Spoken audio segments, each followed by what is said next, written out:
ಸ್ವಾಗತ. ಡಿಸೆಂಬರ್ ತಿಂಗಳು ಈ ಬಾರಿ ಕಿಟಿ ಪಾರ್ಟಿ ಪದ್ಮಳ ಮನೆಯಲ್ಲಿತ್ತು. ತಮ್ಮ ಹೌಸಿ ಆಟದ ನಂಬರ್ ಬಂದಾಗಲೂ ಕೂಡ ಎಲ್ಲರಿಗಿಂತ ಹಿರಿಯವರಾಗಿದ್ದ 55 ವರ್ಷದ ಶಾರದಮ್ಮ ಎಂದಿನಂತೆ ಖುಷಿಯಾಗಿರಲಿಲ್ಲ. ಉಳಿದ 9 ಸದಸ್ಯರು ಕಣ್ಣುಗಳಲ್ಲೇ ಆಂಟಿಗೆ ಏನಾಯಿತೆಂದು ಪ್ರಶ್ನಿಸಿಕೊಂಡಾಗ ಎಲ್ಲರೂ ತಮಗೆ ಗೊತ್ತಿಲ್ಲವೆಂದು ತಲೆಯಾಡಿಸಿದರು. ಸದಸ್ಯರಲ್ಲಿ ಅತ್ಯಂತ ಕಿರಿಯವಳು ಪದ್ಮ. ಅವಳು ಕೇಳಿದಳು, ಆಂಟಿ ಏನಾಯಿತು? ಬಂದಾಗಿನಿಂದ ಸಪ್ಪಿಗಿದ್ದೀರಿ? ಶಾರದಮ್ಮ ಬಲವಂತವಾಗಿ ನಗುತ್ತಾ, ಇಲ್ಲ ಅಂಥದ್ದೇನಿಲ್ಲ ಎಂದರು. ಇಲ್ಲ ಆಂಟಿ, ಏನೋ ವಿಷಯ ಇದೆ ಹೇಳಿ, ಕಾರುಣ್ಯ ಆಗ್ರಹಿಸಿದಳು. ಕಿರಣ್ ಚೆನ್ನಾಗಿದ್ದಾನಾ? ಶಾರದಮ್ಮ ಆತ್ಮೀಯ ಗೆಳತಿ ಅನಿತಾ ಕೇಳಿದರು. ಚೆನ್ನಾಗಿದ್ದಾನೆ, ಮೊದಲು ಈ ರೌಂಡ್ ಮುಗಿಸೋಣ. ಹೌಸಿ ಆಟದ ಮೊದಲು ರೌಂಡ್ ಮುಗಿದಾಗ ಪದ್ಮ ಕೇಳಿದಳು, ಹೊಸ ವರ್ಷಕ್ಕೆ ನೀವುಗಳು ಏನು ಪ್ಲ್ಯಾನ್ ಮಾಡ್ಕೊಂಡಿದ್ದೀರಿ? ಸುಮನ ಹೇಳಿದಳು, ಇನ್ನೂ ಪ್ಲ್ಯಾನ್ ಮಾಡಿಲ್ಲ, ನೋಡೋಣ ಸೊಸೈಟಿ ಏನಾದರೂ ವ್ಯವಸ್ಥೆ ಮಾಡ್ತಾರಾ ಅಂತ. ಸುನಿತಾಳ ಗಂಡ ವಿನೋದ್ ಸೊಸೈಟಿಯ ಕಮಿಟಿ ಮೆಂಬರ್ ಆಗಿದ್ದರು. ಈ ಬಾರಿ ಯಾವ ಪ್ರೋಗ್ರಾಮ್ ಇರೋಲ್ಲ ಅಂತ ನಮ್ಮ ಯಜಮಾನರು ಹೇಳುತ್ತಿದ್ದರು. ಸುನೀತಾ ಹೇಳಿದಳು. ಅದಕ್ಕೆ ಸರಿತಾ ರೇಗುತ್ತಾ, ಛೇ, ಸೊಸೈಟಿಯಲ್ಲಿ ಎಷ್ಟು ಒಳ್ಳೆಯ ಪ್ರೋಗ್ರಾಮ್ಗಳು ನಡೀತಿದ್ದು, ಹೊಸ ವರ್ಷದಂದು ಆಚೆ ಹೋಗೋಕ್ಕಾಗೋಲ್ಲ. ಅವತ್ತು ಹೋಟೆಲ್ಗಳಲ್ಲಿ ಬಹಳ ರಶ್ ಇರುತ್ತೆ, ಜೊತೆಗೆ ಕಾಯ್ದೆ ಕೂಡ. ಹಾಗೆ ಹೋದರೂ ಸಹ ಊಟ ಮಾಡಿ ವಾಪಸ್ ಬರುವುದಷ್ಟೇ. ನ್ಯೂ ಇಯರ್ ಸೆಲೆಬ್ರೇಷನ್ ಮುಗಿದು ಹೋಯಿತು, ಮಜಾನೇ ಇರೋಲ್ಲ. ಸೊಸೈಟಿಯಲ್ಲಿ ಏನಾದರೂ ಪ್ರೋಗ್ರಾಮ್ ಇದ್ದರೆ ಚೆನ್ನಾಗಿರ್ತಿತ್ತು ಎಂದಳು. ಪದ್ಮ ಮತ್ತೆ ಕೇಳಿದಳು, ಆಂಟಿ ನಿಮ್ಮದೇನು ಪ್ಲ್ಯಾನ್? ಕಿರಣ್ ಮನೆಗೆ ಹೋಗ್ತೀರಾ? ಇನ್ನೂ ಯೋಚನೆ ಮಾಡಿಲ್ಲ ಪದ್ಮ. ಹೌಸಿ ಆಡಿದ ನಂತರ ಎಲ್ಲರೂ 2 ಆಟಗಳನ್ನು ಆಡಿ ತಿಂಡಿ ತಿಂದು ತಮ್ಮ ತಮ್ಮ ಮನೆಗೆ ಹೊರಟರು. ಶಾರದಮ್ಮ ಕೂಡ ಮನೆಗೆ ಬಂದರು. ಬಟ್ಟೆ ಬದಲಾಯಿಸಿ ಮಲಗಿಕೊಂಡರು. ಎದುರಿಗೆ ಗೋಡೆಯ ಮೇಲೆ ತೂಗು ಹಾಕಿದ್ದ ಗಂಡ ಶೇಖರ್ ಫೋಟೋನ ಮೇಲೆ ದೃಷ್ಟಿ ಬಿದ್ದಾಗ ಕಣ್ಣೀರಿನಿಂದ ದೃಷ್ಟಿ ಮಂಜಾಯಿತು. ಶೇಖರ್ ತೀರಿಕೊಂಡು 7 ವರ್ಷಗಳಾಗಿದ್ದವು. ಹಾರ್ಟ್ ಅಟ್ಯಾಕ್ ಆಗಿ ತೀರಿಕೊಂಡಿದ್ದರು. ಒಬ್ಬನೇ ಮಗ ಕಿರಣ್ ಬ್ಯಾಂಗ್ಳೂರಿನಲ್ಲಿ 2 ಬೆಡ್ರೂಮಿನ ಫ್ಲ್ಯಾಟ್ನಲ್ಲಿ ಇವರ ಜೊತೆಗೆ ಇದ್ದ. ಅಪ್ಪ ಸಾಯುವ 2 ತಿಂಗಳ ಹಿಂದೆ ಅವನ ಮದುವೆಯಾಗಿತ್ತು. ಕೆಲವು ತಿಂಗಳುಗಳ ನಂತರ ಸೊಸೆ ಅಂಜಲಿ ಬೇರೆ ಮನೆ ಮಾಡಲು ಬಯಸಿದಳು. ಅಂಜಲಿ ಅತ್ತೆಯೊಂದಿಗೆ ಎಂದಿಗೂ ಆ ಬಗ್ಗೆ ಮಾತನಾಡಲಿಲ್ಲ.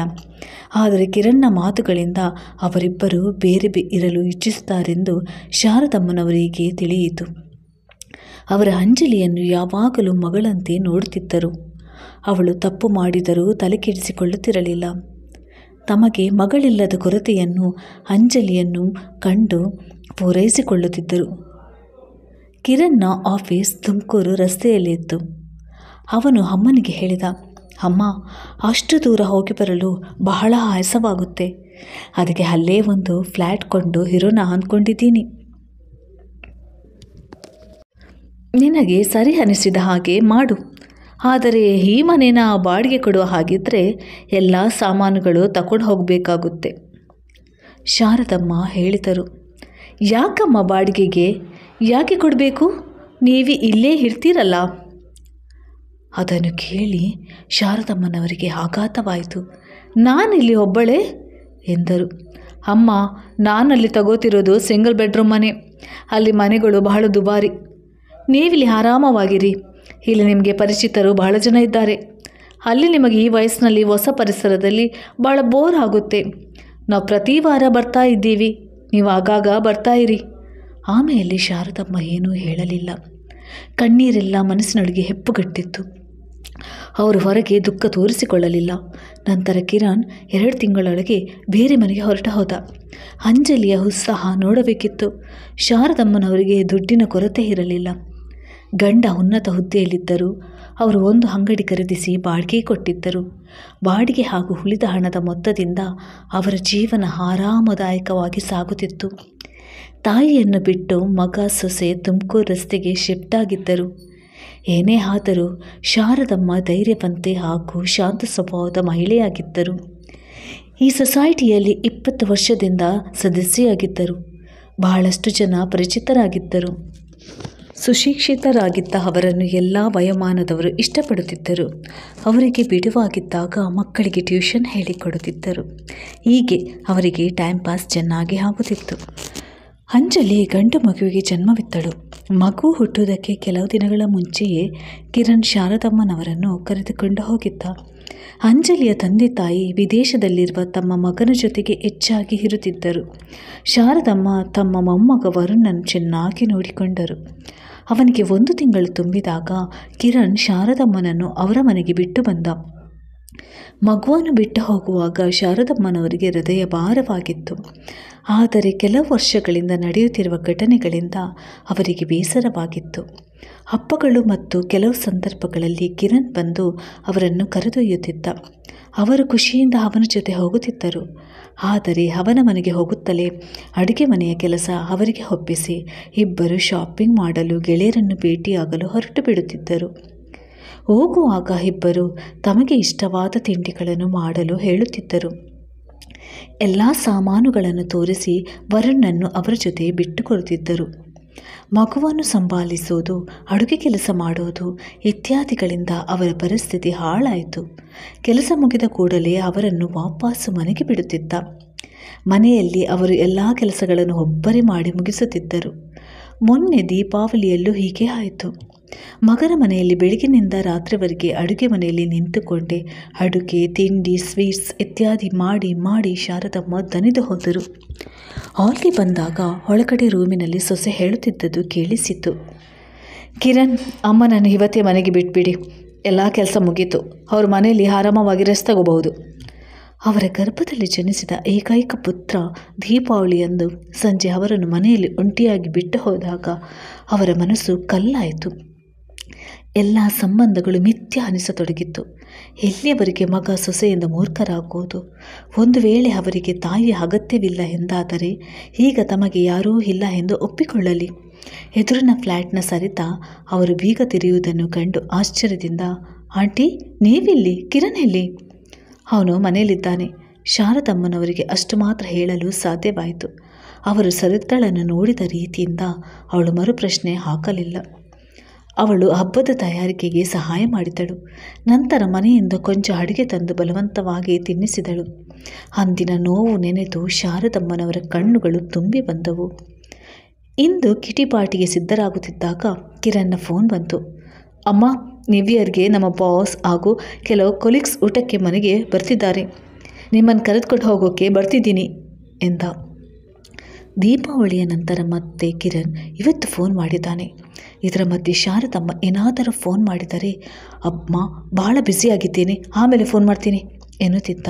ಅಂಜಲಿ ಕೆಲಸಕ್ಕೇನು ಹೋಗುತ್ತಿರಲಿಲ್ಲ. ಆದರೂ 1 ತಿಂಗಳು 2 ತಿಂಗಳಿಗೊಮ್ಮೆ ಬಹಳ ಔಪಚಾರಿಕವಾಗಿ ಫೋನ್ ಮಾಡ್ತಿದ್ಲು. ಇದ್ದಕ್ಕಿದ್ದಂತೆ ಫೋನ್ ಶಬ್ದ ಕೇಳಿ ಶಾರದಮ್ಮ ಫೋನ್ ಎತ್ತಿಕೊಂಡ್ರು. ಅಂಜಲಿ ಫೋನ್ ಮಾಡಿದ್ಲು. ಅವರಿಗೆ ಆಶ್ಚರ್ಯವಾಗಿತ್ತು. ಅಮ್ಮ, ನಮಸ್ತೆ ಎಂದಳು. ಮನೆಯಲ್ಲಿ ಎಲ್ಲರೂ ಚೆನ್ನಾಗಿದ್ದೀರಾ? ಅಂಜಲಿ, ಚೆನ್ನಾಗಿದ್ದೇವೆ. ನಿಮಗೆ ಕಿರಣ್ ಹೇಳಿರ್ಬೋದು, ಡಿಸೆಂಬರ್ 31ಕ್ಕೆ ನಮ್ಮ ಮನೆಗೆ ಕೆಲವು ಅತಿಥಿಗಳು ಬರ್ತಿದ್ದಾರೆ. 15-20 ಜನರ ಪಾರ್ಟಿ ಇಟ್ಕೊಂಡಿದ್ದೇವೆ. ಅಮ್ಮ, ನೀವು 1 ದಿನ ಮೊದಲೇ ಬಂದುಬಿಡಿ. ಬಹಳಷ್ಟು ಐಟಮ್ಗಳನ್ನು ಮಾಡಬೇಕು. ನನಗೆ ಅಡುಗೆ ಮಾಡೋದು ಅಷ್ಟು ಬರೋಲ್ಲ. ನೀವು ಮಾಡುವ ಅಡುಗೆ ಎಲ್ಲರಿಗೂ ಬಹಳ ಇಷ್ಟವಾಗುತ್ತೆ. ನೀವು ರೆಡಿಯಾಗಿರಿ, ಆಮೇಲೆ ಫೋನ್ ಮಾಡ್ತೀನಿ ಎಂದು ಅಂಜಲಿ ಫೋನ್ ಕಟ್ ಮಾಡಿದಳು. ಶಾರದಮ್ಮ ಯೋಚಿಸುತ್ತಿದ್ದರು. ಮಕ್ಕಳು ಇಷ್ಟು ಚಾಲಾಕಿಗಳು, ನಿರ್ಮೋಹಿಗಳು ಏಕಾಗುತ್ತಾರೆ? ಅದು ತಮ್ಮ ಸ್ವಂತ ತಾಯಿಯ ಮೇಲೆ. ನೀವು ಹೇಗಿದ್ದೀರಿ, ಒಬ್ಬರೇ ಹೇಗಿದ್ದೀರಿ ಎಂದು ಯಾರೂ ಕೇಳುವುದಿಲ್ಲ. ಬರೀ ತಮ್ಮದೇ ಪ್ರೋಗ್ರಾಮ್, ತಮ್ಮದೇ ಮಾತು. ಮಗನೇ ಇಷ್ಟು ಸೆಲ್ಫಿಶ್ ಆಗಿರುವಾಗ ಏನು ಸೊಸೆ? ಬೇರೆ ಮನೆಯಿಂದ ಬಂದವಳು, ಅವಳನ್ನು ಅಂದೇನು ಪ್ರಯೋಜನ? ಶಾರದಮ್ಮ ದೀರ್ಘವಾಗಿ ಉಸಿರೆಳೆದುಕೊಂಡರು. ಇನ್ಮೇಲೆ ಸ್ವಾರ್ಥಿ ಮಗನ ಕೈಗೊಂಬೆಯಾಗಿ ಇರೋದಿಲ್ಲ. ಕಳೆದ ಬಾರಿ ಮಗನ ಮನೆಯ ಕೆಲಸಗಳನ್ನು ಮುಗಿಸುವಷ್ಟರಲ್ಲಿ ಸೊಂಟ ಹಿಡಿದುಕೊಂಡು ಬಿಟ್ಟಿತ್ತು. ನೋವು ಕಡಿಮೆಯಾಗಲು 10 ದಿನಗಳು ಬೇಕಾಗಿತ್ತು. ಈಗ ಅವರಿಂದ ಅಷ್ಟು ಕೆಲಸಗಳು ಮಾಡಲಾಗುವುದಿಲ್ಲ. ಮುಂದಿನ ಕಿಟಿ ಪಾರ್ಟಿ ರೇಖಳ ಮನೆಯಲ್ಲಿತ್ತು. ನ್ಯೂ ಇಯರ್ ಸೆಲೆಬ್ರೇಷನ್ ವಿಷಯ ಬಂದಾಗ ಸೀಮಾ ಹೇಳಿದಳು, ಏನಾದರೂ ಪ್ರೋಗ್ರಾಮ್ ಇಟ್ಕೊಳ್ಳೋಣ ಅಂದರೆ ಮನೆಯಲ್ಲಿ ಮಕ್ಕಳ ಸಾಮಾನು ತುಂಬಿಕೊಂಡಿದೆ. ನಮ್ಮ ಮನೆಯಲ್ಲಿ ಪಾರ್ಟಿ ಮಾಡೋಕ್ಕೆ ಜಾಗವೇ ಇಲ್ಲ. ಏನು ಮಾಡೋದು? ರೇಖಾ ಕೇಳಿದಳು. ಆಂಟಿ, ನಿಮ್ಮ ಪ್ರೋಗ್ರಾಮ್ ಏನು? ಕಿರಣ್ ಮನೆಗೆ ಹೋಗ್ತೀರಾ ಅವತ್ತು? ಇನ್ನೂ ಯೋಚನೆ ಮಾಡಿಲ್ಲ ಎಂದು ಶಾರದಮ್ಮ ಯೋಚನಾ ಮಗ್ನರಾದರು. ಆಂಟಿ, ಏನು ಯೋಚಿಸ್ತಿದ್ದೀರಿ? ರೇಖಾ ಕೇಳಿದಳು. ಅದೇ, ನೀವೆಲ್ಲ ಇಷ್ಟಪಟ್ಟರೆ ನ್ಯೂ ಇಯರ್ ಪಾರ್ಟಿನ ನಮ್ಮ ಮನೇಲೇ ಇಟ್ಬೋದು. ಮನೇಲಿ ನಾನೊಬ್ಬಳೇ ಇರೋದು. ನೀವೆಲ್ಲ ಬಂದರೆ ನಮ್ಮ ಮನೆಗೂ ಕಾಂತಿ ಬರುತ್ತೆ. ಏನು, ನಿಮ್ಮನೇಲ? ಎಲ್ಲರೂ ಆಶ್ಚರ್ಯದಿಂದ ಕೇಳಿದರು. ಹೌದು, ಅದರಲ್ಲಿ ಆಶ್ಚರ್ಯ ಏನಿದೆ? ಶಾರದಮ್ಮ ನಗುತ್ತಾ ಕೇಳಿದರು. ಆಗ ಪದ್ಮ, ವಾವ್ ಆಂಟಿ, ಒಳ್ಳೆ ಐಡಿಯಾ ಕೊಟ್ಟಿದ್ದೀರಿ. ಆದರೆ ನೀವು ಮಗನ ಮನೆಗೆ? ಶಾರದಮ್ಮ ಮಧ್ಯದಲ್ಲಿ ಹೇಳಿದರು. ಈ ಬಾರಿ ಕೊಂಚ ಭಿನ್ನವಾಗಿ ಯೋಚಿಸ್ತಿದ್ದೀನಿ. ಹೊಸ ವರ್ಷದ ಆರಂಭವನ್ನು ನಮ್ಮ ಮನೆಯಲ್ಲಿ ವಿಜೃಂಭಣೆಯಿಂದ ಆಚರಿಸೋಣ ಅಂತ. ಊಟನ ಹೋಟೆಲ್ನಿಂದ ತರಿಸೋಣ. ನಿಮ್ಮಲ್ಲಿ ಊರಿಗೆ ಹೋಗದೆ ಇರೋರು ಮನೆಯವರೆಲ್ಲರ ಜೊತೆ ನಮ್ಮನೆಗೆ ಬಂದುಬಿಡಿ. ಕೆಲವು ಆಟಗಳನ್ನು ಆಡೋಣ, ನಂತರ ಊಟ ಮಾಡೋಣ. ಬಹಳ ಮಜವಾಗಿರುತ್ತೆ. ನಮ್ಮ ಗ್ರೂಪ್ ಎಲ್ಲಿದ್ದರೂ ಬಹಳ ಜೋರಾಗಿರುತ್ತದೆ. ಪದ್ಮ ಆಂಟಿಯನ್ನು ತಂಬಿಕೊಂಡು, ವಾವ್ ಆಂಟಿ, ನಿಮ್ಮನೇಲಿ ಪಾರ್ಟಿ ಮಾಡೋಣ. ಅಂತೂ ಜಾಗದ ಪ್ರಾಬ್ಲಮ್ ಸಾಲ್ವ್ ಆಯಿತು ಎಂದಳು. ಸರಿತಾ ಹೇಳಿದಳು, ಆಂಟಿ, ನೀವೇನು ತೊಂದರೆ ತಗೋಬೇಡಿ, ನಾವೆಲ್ಲ ಸೇರಿ ನಿಭಾಯಿಸೋಣ. ಖರ್ಚನ್ನು ಎಲ್ಲರೂ ಶೇರ್ ಮಾಡಿಕೊಳ್ಳೋಣ. ನ್ಯೂ ಇಯರ್ ಮಾತ್ರ ಯಾಕೆ, ನೀವು ಯಾವಾಗ ಪಾರ್ಟಿ ಮಾಡಬೇಕಿದ್ರೂ ನಮ್ಮನೇಲೇ ಮಾಡಿ. ನನಗೂ ನಿಮ್ಮ ಕಂಪನಿ ತುಂಬ ಇಷ್ಟ, ಶಾರದಮ್ಮ ಹೇಳಿದರು. ಆದರೆ ಆಂಟಿ, ಕಿರಣ್ ಕರೆದುಕೊಂಡು ಹೋಗೋಕ್ಕೆ ಬಂದರೆ? ಇಲ್ಲ, ಈ ಸಾರಿ ನಾನು ಖಂಡಿತ ಇಲ್ಲೇ ಇರ್ತೀನಿ. ಎಲ್ಲರಿಗೂ ಬಹಳ ಖುಷಿಯಾಯಿತು. ಎಲ್ಲರೂ ಉತ್ಸಾಹದಿಂದ ಪ್ಲ್ಯಾನ್ ಮಾಡಿಕೊಳ್ಳತೊಡಗಿದರು. ಕೆಲವು ದಿನಗಳ ನಂತರ ಎಲ್ಲರೂ ಶಾರದಮ್ಮನವರ ಮನೆಯಲ್ಲಿ ಸೇರಿದರು. ಸುಮನಾ, ಸುನೀತಾ, ಸರಿತಾ ಅಂದು ಹೊರಗೆ ಹೋಗಿದ್ದರು. ಪದ್ಮ, ರೇಖಾ, ಸೀಮಾ, ಸರೋಜಾ ಕುಟುಂಬ ಸಮೇತ ಈ ಪಾರ್ಟಿಗೆ ಬರಲಿದ್ದರು. ಎಲ್ಲರ ಗಂಡಂದಿರು ಪರಸ್ಪರ ಒಳ್ಳೆಯ ಸ್ನೇಹಿತರಾಗಿದ್ದರು. ಶಾರದಮ್ಮ ಎಲ್ಲರಿಗೂ ಪರಿಚಿತರಾಗಿದ್ದರು. ಪಾರ್ಟಿಯ ಸಿದ್ಧತೆಗಳು ಜೋರಾಗಿ ನಡೆಯುತ್ತಿದ್ದವು. ಡಿಸೆಂಬರ್ 30 ಬೆಳಿಗ್ಗೆ ಕಿರಣ್ನ ಫೋನ್ ಬಂತು. ಅಮ್ಮ, ಇವತ್ತು ನಿಮ್ಮನ್ನು ಕರೆದುಕೊಂಡು ಹೋಗೋಕ್ಕೆ ಬರ್ತಿದ್ದೀನಿ, ರೆಡಿಯಾಗಿರಿ ಎಂದ. ಇಲ್ಲ ಕಿರಣ್, ನಾನು ಈ ಸರಿ ಬರೋಕ್ಕಾಗಲ್ಲ. ಯಾಕೆ? ಇಲ್ಲಿ ಏನೋ ಪ್ರೋಗ್ರಾಮ್ ಇದೆ. ಕಿರಣ್ ರೇಗಿದ. ನಿಮ್ಮದೇ ನಮ್ಮ ಪ್ರೋಗ್ರಾಮ್ ಇರುತ್ತೆ, ಒಬ್ಬರೇ ಇದ್ದೀರಿ? ಒಬ್ಬಳೇ ಎಲ್ಲಿದ್ದೀನಿ? ಮನೇಲಿ ನಮ್ಮ ಫ್ರೆಂಡ್ಸ್ ಜೊತೆ ನ್ಯೂ ಇಯರ್ ಪಾರ್ಟಿ ಇಟ್ಕೊಂಡಿದ್ದೀನಿ. ಅಮ್ಮ, ನಿಮ್ಮ ತಲೆ ಸರಿಯಾಗಿದೆ ತಾನೇ? ಈ ವಯಸ್ಸಿನಲ್ಲಿ ಪಾರ್ಟಿ ಯಾಕೆ ಇಟ್ಕೊಂಡ್ರಿ? ಇಲ್ಲಿ ಎಲ್ಲವನ್ನು ಮಾಡೋದು ಯಾರು? ವಯಸ್ಸಿನ ಬಗ್ಗೆ ನಾನು ಯೋಚನೆ ಮಾಡಿಲ್ಲ. ಈ ಸಾರಿ ನಿನ್ನ ಮನೆಗೆ ಬರೋಕ್ಕಾಗ್ತಿಲ್ಲ. ಕಿರಣ್ ಸ್ವಲ್ಪ ಮೆತ್ತಗಾದ. ಅಮ್ಮ, ಹಬ್ಬದ ದಿನ ಒಬ್ಬರೇ ಯಾಕಿರ್ತೀರಿ? ನಿಮ್ಮ ಮಗನ ಮನೇಲಿರೋದು ಚೆನ್ನಾಗಿರುತ್ತೆ ಅಲ್ವಾ? ಒಬ್ಬಳೇ ಬಹಳ ವರ್ಷಗಳಿಂದ ಇದ್ದೀನಿ ಕಿರಣ್, ಇದೇನು ನನಗೆ ಹೊಸದಲ್ಲ. ಒಬ್ಬಳೇ ಇರೋದು ಅಭ್ಯಾಸವಾಗಿ ಹೋಗಿದೆ. ಕಿರಣ್ ಸಿಡುಕುತ್ತಾ, ನಾನು ಹೇಳೋದು ಹೇಳ್ತಿದ್ದೀನಿ, ನಿಮ್ಮಿಷ್ಟ ಎಂದು ಫೋನ್ ಕುಕ್ಕಿದ. ಕಿರಣ್ನ ಕೋಪಗೊಂಡು ಅಂಜಲಿ ಕೇಳಿದಳು. ಏನಾಯಿತು? ಅಮ್ಮ ಬರಲ್ವಂತೆ? ಯಾಕೆ? ಮನೆಯಲ್ಲಿ ಪಾರ್ಟಿ ಇಟ್ಕೊಂಡಿದ್ದಾರೆ. ಹೌದಾ? ಯಾಕಂತೆ? ಈಗೇನು ಮಾಡೋದು? ನಾನು ನಿಮ್ಮ ಆಫೀಸವ್ರಿಗೆ ಅಡುಗೆ ಮಾಡೋಕ್ಕಾಗೋಲ್ಲ. ಈಗ ನೀನೇ ಮಾಡಬೇಕು. ಇಲ್ಲ ಕಿರಣ್, ನನ್ನಿಂದ ಆಗೋಲ್ಲ. ನಾನು ಎಲ್ಲರನ್ನೂ ಕರೆದುಬಿಟ್ಟಿದ್ದೀನಿ. ಹೊರಗಡೆಯಿಂದ ತರಿಸಿ?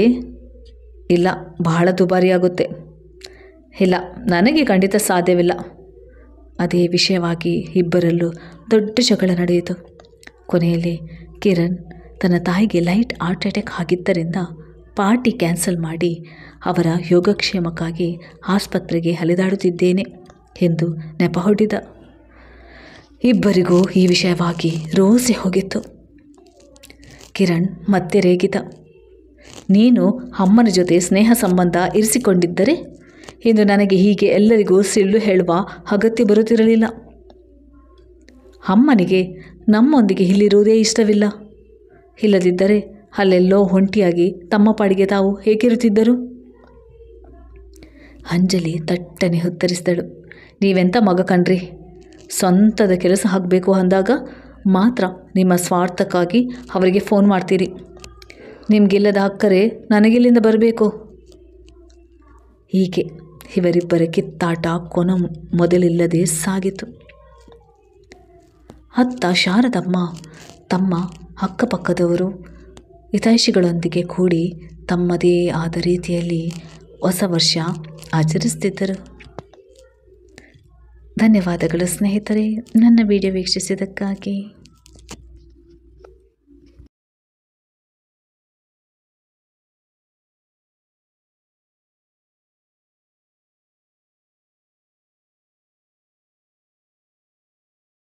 ನಮಸ್ಕಾರ.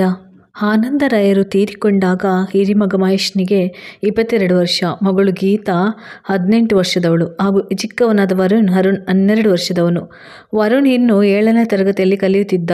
ತಂದೆಯ ಸಾವು ಕುಟುಂಬಕ್ಕೆ ಎಂಥ ದೊಡ್ಡ ಆಘಾತ ಉಂಟು ಮಾಡಿದೆ ಎಂಬುದರ ತೀವ್ರತೆ ಗೊತ್ತಾಗದಿದ್ದರೂ ಮುಂದೆ ತಮಗೆ ಹೆಚ್ಚಿನ ಕಷ್ಟದ ದಿನಗಳು ಕಾದಿವೆ ಎಂಬುದು ಅವನಿಗೆ ಅರ್ಥವಾಗಿತ್ತು.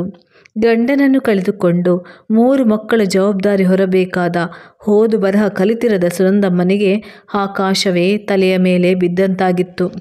ಮುಂದೆ ತಮ್ಮ ಸಂಸಾರ ನಡೆಯುವುದು ಹೇಗೆ? ಮಕ್ಕಳ ಭವಿಷ್ಯದ ಗತಿಯೇನು? BCom ಪದವಿ ಇದ್ದರೂ ಕಾಯಂ ಕೆಲಸ ಸಿಗದೆ ಹಿರಿಮಗ ಮಹೇಶ್ ಅತಂತ್ರನಾಗಿದ್ದ. ಆಗ ತಾನೇ PUC ಮುಗಿಸಿದ ಗೀತಾ ಡಿಗ್ರಿ ಕಾಲೇಜ್ ಸೇರಬೇಕಿತ್ತು. ರಾಯರ ಅಂತಿಮ ಸಂಸ್ಕಾರಕ್ಕೆ ಸೇರಿದ ನೆಂಟರೆಲ್ಲರೂ ಆಕೆಗೆ ಎಷ್ಟೋ ಧೈರ್ಯ ತುಂಬಿದ್ದರು. ಯಾರೆಷ್ಟು ಹೇಳಿದರೂ ಆಕೆಯ ಗೋಳಾಟಕ್ಕೆ ಕೊನೆ ಮೊದಲು ಇರಲಿಲ್ಲ. ಆಗ ಅವರ ಸಹಾಯಕ್ಕೆ ದೃಢವಾಗಿ ನಿಂತವರು ಆಕೆಯ ತಮ್ಮ ಶ್ರೀಕಂಠ. ಅಕ್ಕ, ನೀನು ಇಷ್ಟೊಂದು ಗಾಬರಿ ಆಗಬೇಡ. ಮನಸ್ಸು ಕಲ್ಲು ಮಾಡಿಕೊಂಡು ಮಕ್ಕಳ ಯೋಗಕ್ಷೇಮ ಗಮನಿಸು. ನಾನು ಈ ಸಂಸಾರ ಮುನ್ನಡೆಸಲು ಹೆಗಲು ಕೊಡ್ತೇನೆ. ಮುಂದೆ 2 ವರ್ಷಗಳಲ್ಲಿ ನಿನ್ನ ಮನೆ ಖಂಡಿತ ಒಂದು ಹಂತಕ್ಕೆ ಬಂದು ನಿಲ್ಲುತ್ತದೆ ಎಂದು ಸುನಂದಮ್ಮನನ್ನು ಸಮಾಧಾನಪಡಿಸಿದರು. ಶ್ರೀಕಂಠ ಮಾವ ಹೇಳಿದಂತೆಯೇ ನಡೆದುಕೊಂಡು ಒಂದು ಖಾಸಗಿ ಬ್ಯಾಂಕಿನಲ್ಲಿ ಹಿರಿಯ ಗುಮಾಸ್ತರಾಗಿದ್ದ ಅವರು ಬ್ಯಾಂಕಿನ ಕೆಲಸ ಮುಗಿಸಿಕೊಂಡು ದಿನ ಬಿಟ್ಟು ದಿನ ಅಕ್ಕನ ಮನೆಗೆ ತಪ್ಪದೆ ಹಾಜರಾಗುತ್ತಿದ್ದರು. ಮಾಮ ಮನೆಗೆ ಬಂದರೆಂದರೆ ಮಕ್ಕಳಿಗೆ ಹೊಸ ಹುರುಪು ಮೂಡುತ್ತಿತ್ತು. ಅವರು ಸತತ ಪ್ರಯತ್ನಗಳಿಂದ ಹಿರಿಮಗ ಮಹೇಶನಿಗೆ ತಂದೆ ಕೆಲಸ ಮಾಡುತ್ತಿದ್ದ ಪೋಸ್ಟ್ ಆಫೀಸ್ನಲ್ಲಿ ಕೆಲಸ ದೊರಕಿತ್ತು. ಅದೇ ತರಹ ಭಾವನ ಆಫೀಸಿಗೆ 16 ಸಲ ಅಲೆದಾಡಿ ಅವರಿಗೆ ಬರಬೇಕಾಗಿದ್ದ ಬಾಕಿ ಹಣ, PF, ಗ್ರ್ಯಾಜುಯೇಟಿ ಇತ್ಯಾದಿ ಎಲ್ಲವೂ ಸಕಾಲಕ್ಕೆ ಸಿಗುವಂತೆ ಮುತುರ್ವಚಿಯಿಂದ ಓಡಾಡಿದರು. ಈ ಹಣದಿಂದ ಮೊದಲು ಗೀತಾಳ ಮದುವೆ ಸುಸೂತ್ರವಾಗಿ ನಡೆಯುವಂತೆ ನೋಡಿಕೊಂಡರು. ರಾಯರು ಬದುಕಿರುವಾಗಲೇ 40-60 ಸೈಟಿನಲ್ಲಿ 2 ರೂಮುಗಳ ಒಂದು ಮನೆ ಕಟ್ಟಿಸಿದ್ದರಿಂದ ವಾಸಕ್ಕೆ ಏನೂ ತೊಂದರೆ ಇರಲಿಲ್ಲ. ಇಲ್ಲದಿದ್ದರೆ ಹಿಂದಿನ ದುಬಾರಿ ದಿನಗಳಲ್ಲಿ ಮೈಸೂರಿನಲ್ಲಿ ಬಾಡಿಗೆ ಕಟ್ಟಿಕೊಂಡು ಮಧ್ಯಮ ವರ್ಗದ ಸಂಸಾರ ನಡೆಸುವುದು ಸುಲಭವಾಗಿರಲಿಲ್ಲ. ಹೀಗೆ ದಿನಗಳು ಕಳೆಯಲು ಗೀತಾ ಮಗುವಿನ ತಾಯಿಯಾದಳು. ಬಹಳ ದಿನಗಳ ನಂತರ ಆ ಮನೆಯಲ್ಲಿ ಆನಂದದ ವಾತಾವರಣ ಮೂಡಿತು. ಮಹೇಶನಿಗೆ ಕೆಲಸವಾಗಿ ಈಗ ಸ್ಥಿತಿ ಸ್ವಲ್ಪ ಸುಧಾರಿಸಿದ್ದರಿಂದ ಅವನಿಗೂ ಮದುವೆ ಮಾಡಬೇಕೆಂದು ಸುನಂದಮ್ಮ ಬಯಸಿದರು.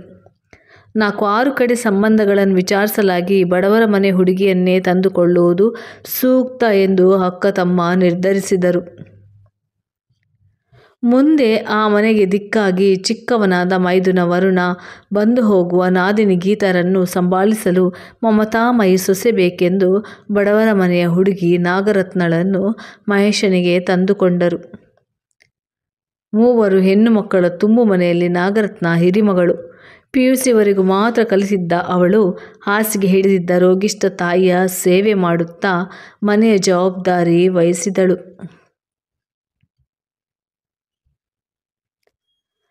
ಸರಳವಾಗಿ ದೇವಸ್ಥಾನದಲ್ಲಿ ಹಾರ ಬದಲಾಯಿಸಿಕೊಂಡು ಸುನಂದಮ್ಮ ಕೊಡಿಸಿದ್ದ ರೇಷ್ಮೆ ಸೀರೆ, ಮಂಗಳಸೂತ್ರ ಧರಿಸಿ ನೇರವಾಗಿ ಇವರ ಮನೆಗೆ ಅಡಿಯೆಡವಿ ಒಳಬಂದಳು.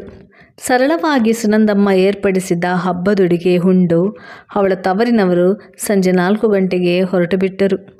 ಅಕ್ಕನ ಮನೆಯ ಸಂಸಾರ ಒಂದು ಅದಕ್ಕೆ ಬಂತೆಂದು ಶ್ರೀಕಂಠ ಸಮಾಧಾನಗೊಂಡರು.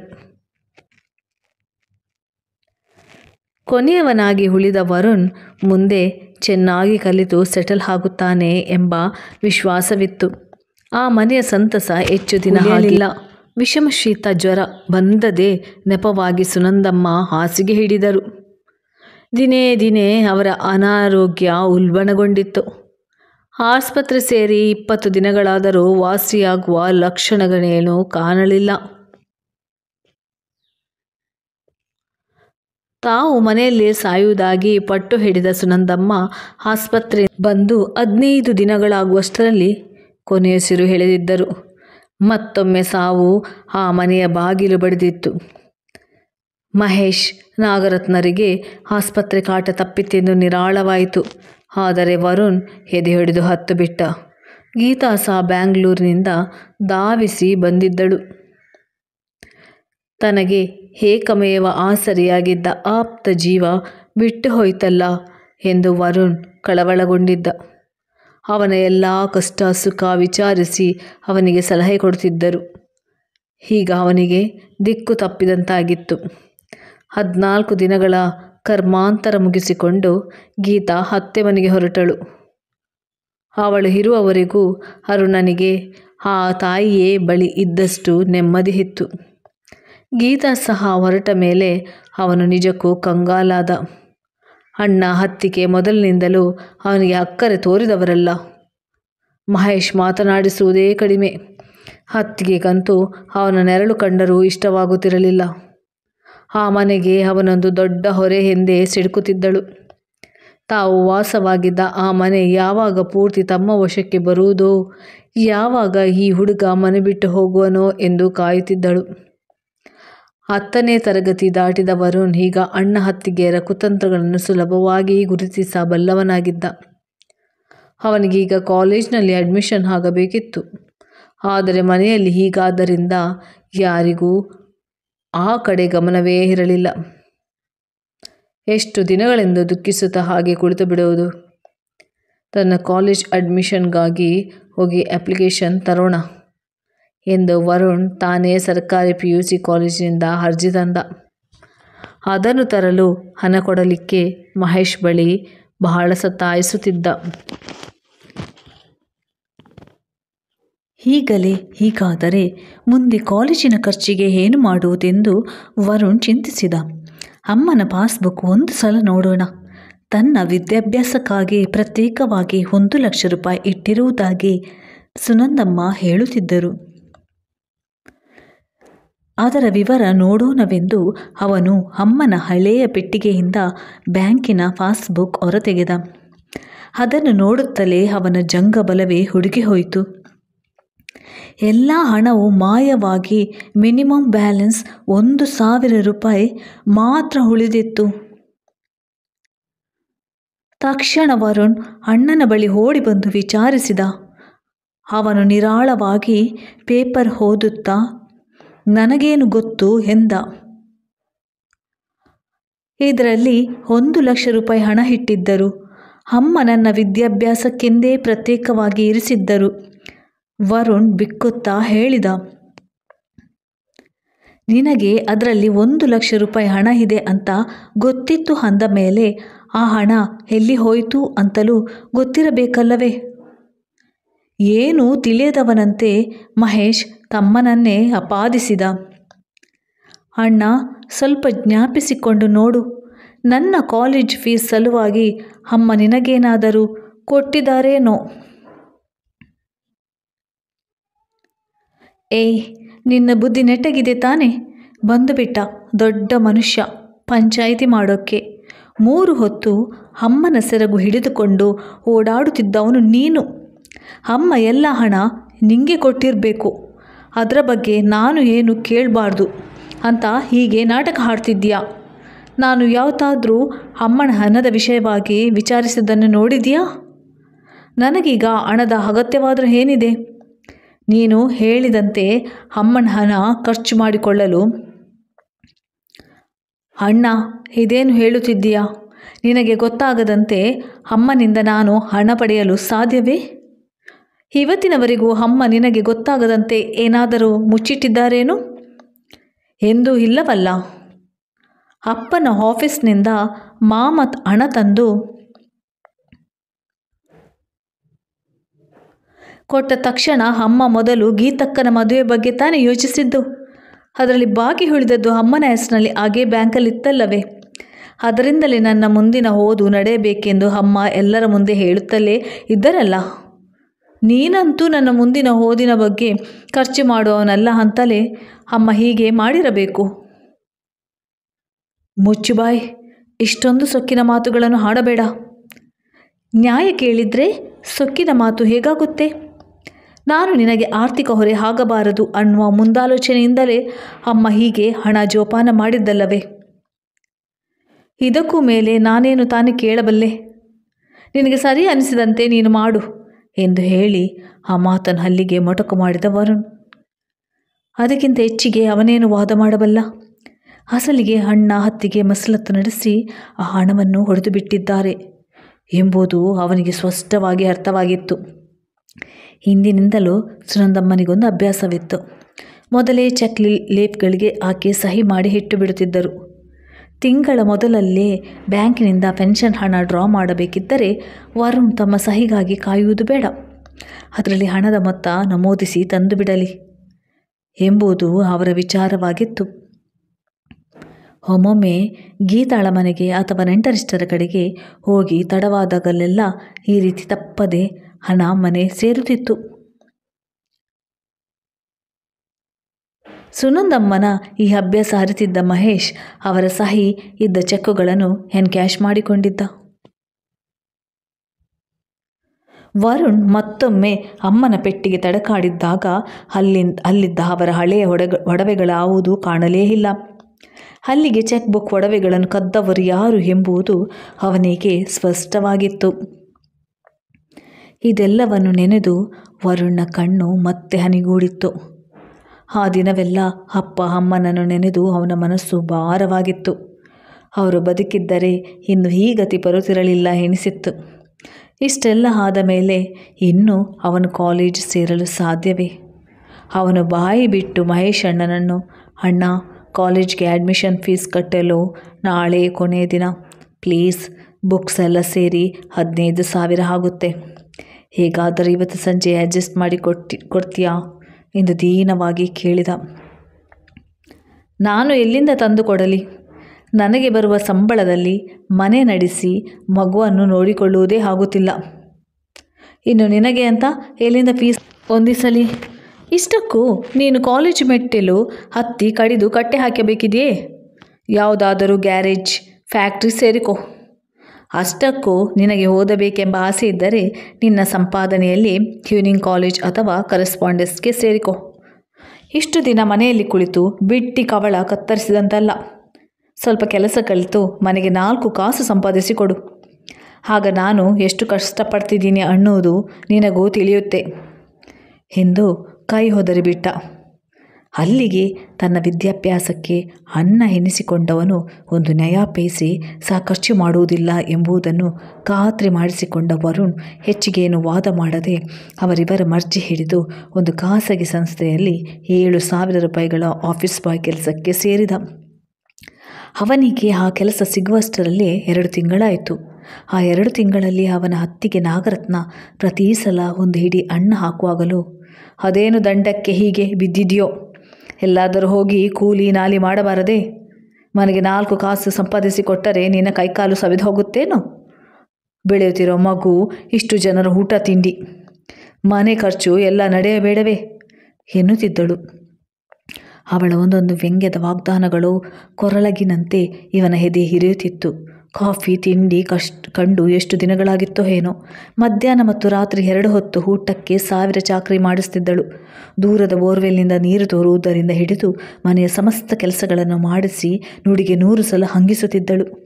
ಅನ್ನನೇ ನಮ್ಮವನಾಗದ ಮೇಲೆ ಹತ್ತಿಗೆ ನಮ್ಮವಳಾಗಿ ಅಕ್ಕರೆ ತೋರಿಸಿ ಅಳೆ ಎಂಬುದು ನೀಡಿಸುವುದು ವರುಣ್ ಸುಮ್ಮನಾಗುತ್ತಿದ್ದ.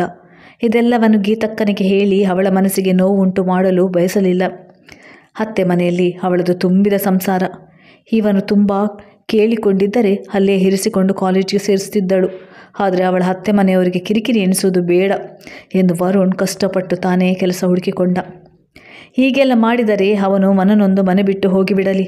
ಆಗ ಅಷ್ಟು ದೊಡ್ಡ ಮನೆ ಪೂರ್ತಿ ತನ್ನ ವಶಕ್ಕೆ ಬಂದು ಬಿಟ್ಟರೆ ಅವನ ಪಾಲು ತಮಗೆ ದಕ್ಕುತ್ತದೆ ಎಂಬ ಸ್ವಾರ್ಥದಲ್ಲಿ ನಾಗರತ್ನ ಅವನಿಗೆ ಇನ್ನಿಲ್ಲದ ಚಿತ್ರಹಿಂಸೆ ನೀಡುತ್ತಿದ್ದಳು. ತಮ್ಮನ ಮುಖ ಕಂಡರೆ ಸಿಟ್ಟಿನಿಂದ ಹುರಿದು ಬೀಳುತ್ತಿದ್ದ ಅಣ್ಣ ಎನಿಸಿಕೊಂಡವನು ಹೆಂಡತಿಯ ವಿರುದ್ಧ ದೂರು ಕೊಟ್ಟರೆ ಅದನ್ನು ಕಿವಿಯಲ್ಲಿ ಕೇಳಿಸಿಕೊಂಡಾನೆಯೇ? ಬಡವನ ಕೋಪ ದವಡೆಗೆ ಮೂಲ ಎಂದು ವರುಣ್ ಅಣ್ಣನ ಮುಂದೆ ಏನು ಹೇಳಿಕೊಳ್ಳುತ್ತಿರಲಿಲ್ಲ. ಅಣ್ಣನ ಮಗು ಬೃಂದಾಳನ್ನು ಆಡಿಸಿಕೊಳ್ಳುವುದರಲ್ಲೇ ತನ್ನೆಲ್ಲ ದುಃಖ ಮರೆಯುತ್ತಿದ್ದ. ಕೆಲಸ ಸಿಕ್ಕಿದ ಸುದ್ದಿಯನ್ನು ಮನೆಯಲ್ಲಿ ಹೇಳಿದ ತಕ್ಷಣ 5,000 ಹಣ ಕೊಟ್ಟು ಕೊಡಬೇಕೆಂದು ತಾಕೀತು ಮಾಡಿದರು. ಬೆಳಿಗ್ಗೆ ಅಷ್ಟು ಬೇಗ ಅವನಿಗೆ ತಿಂಡಿ, ಡಬ್ಬಿಗೆ ಊಟ ಎಂದೇನೂ ಮಾಡುತ್ತಿರಲಿಲ್ಲ. ಕೆಲಸಕ್ಕೆ ಹೊರಡುವಾಗ 1 ನೀರು ಕಾಫಿ, ರಾತ್ರಿ 2 ಇಡೀ ಅನ್ನ ಹಾಕಿದರೆ ಹಾಗೆ ಹೋಯಿತು. ಸಂಜೆ 7-8 ಗಂಟೆಗೆ ಮನೆಗೆ ಹಿಂತಿರುಗಿದ ಮೇಲೂ ಅವನಿಗೆ ರಾಶಿ ಮನೆ ಕೆಲಸಗಳು ಕಾದಿರುತ್ತಿದ್ದವು. ಹೀಗೆ 2 ತಿಂಗಳು ಕಳೆಯಿತು. ತನ್ನ ಬದುಕಿಗೆ ಯಾವ ಏಳಿಗೆಯೂ ಆಗೋದು ಎಂದರಿತ ವರುಣ್ ಕರೆಸ್ಪಾಂಡೆನ್ಸ್ ಕೋರ್ಸಿಗೆ ಸೇರಿ ಆರ್ಟ್ಸ್ ವಿಭಾಗದಲ್ಲಿ ತಾನೇ PUC ಕಲಿಯತೊಡಗಿದ. ಬೆಳಿಗ್ಗೆ 5 ಗಂಟೆಗೆ ಎದ್ದು ನೀರು ಹಿಡಿಯುವುದರಿಂದ ಆರಂಭಿಸಿ 7 ಗಂಟೆ ಹೊತ್ತಿಗೆ ಕೆಲಸ ಸಿದ್ಧನಾಗುತ್ತಿದ್ದ. 8-6ರವರೆಗೆ ಆಫೀಸ್ನಲ್ಲಿ ಕತ್ತೆ ಚಾಕರಿ ದುಡಿದು ಸಂಜೆ 7 ಗಂಟೆಗೆ ಮರಳಿದರೆ ಮತ್ತೊಂದು ಕರಿ ನೀರಿನ ಕಾಫಿ ಕುಡಿದು ಇನ್ನಷ್ಟು ಕೆಲಸಗಳನ್ನು ಮಾಡಬೇಕಿತ್ತು. ಅಂತೂ ಅವನು ತನ್ನ ಪುಸ್ತಕ ಹಿಡಿದು ಕೂರುವಷ್ಟರಲ್ಲಿ ರಾತ್ರಿ 10 ಗಂಟೆ ದಾಟುತ್ತಿತ್ತು. ರಾತ್ರಿ 10 ಗಂಟೆ ನಂತರ ಲೈಟ್ ಉರಿಸಲು ಅನುಮತಿ ಇರಲಿಲ್ಲ. ಕೆಲಸದ ಬಿಡುವಿನ ಸಮಯದಲ್ಲೇ ಅವನು ತನ್ನ ಪಾಠ ಪ್ರವಚನ ಗಮನಿಸಿಕೊಳ್ಳುತ್ತಿದ್ದ. ಇಷ್ಟಾದರೂ ನಾಗರತ್ನಳಿಗೆ ಸಹಿಸದಾಯಿತು. ಕೈಗೆ ಸಂಬಳ ತಂದು ಹಾಕಬಹುದು, ಆದರೆ ಶಾಶ್ವತವಾಗಿ ಮನೆ ಎಂಬುದು ತಮ್ಮ ಹೆಸರಿಗಾಗಲಿಲ್ಲವಲ್ಲ ಎಂಬುದು ಅವಳಿಗೆ ಮತ್ಸರ ಕುದಿಯುತ್ತಿತ್ತು.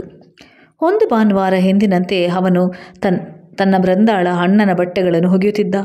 ಅದಾದ ಮೇಲೆ ಬೃಂದಾಳ ಸಮವಸ್ತ್ರ ಅಣ್ಣನ ಬಟ್ಟೆಗಳನ್ನು ಇಸ್ತ್ರಿ ಮಾಡಬೇಕಿತ್ತು. ಅಷ್ಟರಲ್ಲಿ TV ಮುಂದಿದ್ದ ಅಣ್ಣ ಅತ್ತಿಗೆಯರ ಮಾತು ಕೇಳಿಸಿತು. ಈಗಿನಿಂದಲೇ ಅವನಿಗೆ ಗಟ್ಟಿಯಾಗಿ 2 ಮಾತು ಹೇಳಿಬಿಡಿ. ಹಗಲು ರಾತ್ರಿ ಅವನಿಗೆ ಮಾಡಿ ಹಾಕುವುದೇ ಆಯಿತು. ನನಗೇನು ಕರ್ಮ ಅಂತೀನಿ. ಅಣ್ಣ ಅದೇನೋ ಪಿಸಪಿಸ ಅವಳಿಗೆ ಹೇಳಿದನೋ ವರುಣನಿಗೆ ತಿಳಿಯಲಿಲ್ಲ. ಅಂತೂ ತಾನು ಈ ಮನೆ ಬಿಟ್ಟು ಹೋಗಬೇಕಾದ ದಿನ ದೂರವಿಲ್ಲ ಎನಿಸಿತ್ತು. ತಾಯಿ ತಂದೆ ಬಾಳಿ ಬದುಕಿದ ಮನೆ, ತಾನು ಹುಟ್ಟಿ ಬೆಳೆದ ಈ ಮನೆಯನ್ನು ಬಿಟ್ಟು ಹೋಗಬೇಕಲ್ಲ ಎಂದು ಬಹಳ ಸಂಕಟವಾಯಿತು. ಆದರೆ ಹಾಗೆ ಮಾಡಿದರೆ ಮಾತ್ರ ತನಗೂ ಹೊಟ್ಟೆ ತುಂಬ ಊಟ ದೊರೆತು ಈ ಕತ್ತೆ ಚಾಕರಿಯಿಂದ ಬಿಡುವಾಗಿ ಪಾಠಗಳ ಕಡೆ ಗಮನಹರಿಸಬಹುದು ಎನಿಸಿತ್ತು. ಇನ್ನು ಎಷ್ಟು ದಿನ ಋಣವಿದೆಯೋ ಅಲ್ಲಿಯವರೆಗೆ ಈ ಮನೆಯಲ್ಲಿರುವುದು ಎಂದುಕೊಂಡ. ಒಮ್ಮೊಮ್ಮೆ ಕೆಲಸ ಮುಗಿಸಿ ಬರುವುದರಲ್ಲಿ ಅವನಿಗೆ ತಡವಾಗುತ್ತಿತ್ತು. ಹೀಗೆ ಒಂದು ಸಲ ಅವನು ಮನೆಗೆ ಬರುವಷ್ಟರಲ್ಲಿ ರಾತ್ರಿ 9 ಗಂಟೆ ಆಗಿತ್ತು. ಮನೆಗೆ ಬೀಗ ಹಾಕಲಾಗಿತ್ತು.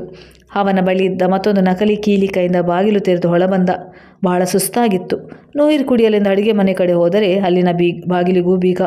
ಅವರುಗಳು ಎಂದಾದರೂ ಊರು ಪ್ರವಾಸಕ್ಕೆ ಹೊರಟಾಗಲ್ಲ ಹೀಗೆ ಮಾಡುತ್ತಿದ್ದರು. ಅವನಿಗೆ ಒಂದು ಸಣ್ಣ ಸುಳಿಯನ್ನು ನೀಡದೆ ಹೊರಟು ಬಿಡುತ್ತಿದ್ದರು. ಈಗ ವರುಣ್ ತಕ್ಷಣ ಅಣ್ಣನಿಗೆ ಫೋನ್ ಮಾಡಿದ. ತಾವು ನಾಗರತ್ನ ತವರಿಗೆ ಹೋಗಿರುವುದಾಗಿ, ಅಲ್ಲಿಂದ ಪ್ರವಾಸ ಮುಗಿಸಿಕೊಂಡು 4 ದಿನ ಬಿಟ್ಟು ಬರುತ್ತೇವೆ, ಮನೆ ಕಡೆ ಜೋಪಾನ ಎಂದು ಮಹೇಶ್ ಫೋನ್ ಕಟ್ ಮಾಡಿದ. ಅಷ್ಟು ಹೊತ್ತಿನಲ್ಲಿ ತಿನ್ನಲಿಕ್ಕೆ ಏನೂ ಇಲ್ಲ, ಕುಡಿಯಲು ನೀರು ಸಹ ಇಲ್ಲವಲ್ಲ ಎಂದು ಅವನಿಗೆ ಬಹಳ ದುಃಖ ಹಾಕಿ ಬಂದಿತ್ತು. ಆದರೆ ಅವನು ತನ್ನ ಕೋಪ ಯಾರ ಮೇಲೆ ತೋರಿಸಲು ಸಾಧ್ಯ? ಬಹಳ ಯೋಚಿಸಿ ಅವನು ಹತ್ತಿರದಲ್ಲಿದ್ದ ಗೆಳೆಯರಾದ ರವಿಶಶಿಯರ ರೂಮ್ಗೆ ಹೋಗುವುದೆಂದು ನಿರ್ಧರಿಸಿದ. ತಿಂಗಳ ಕೊನೆಯಾದ್ದರಿಂದ ಅವನ ಬಳಿ ಹೊರಗೆ ತಿನ್ನಲಿಕ್ಕೂ ಹಣ ಇರಲಿಲ್ಲ.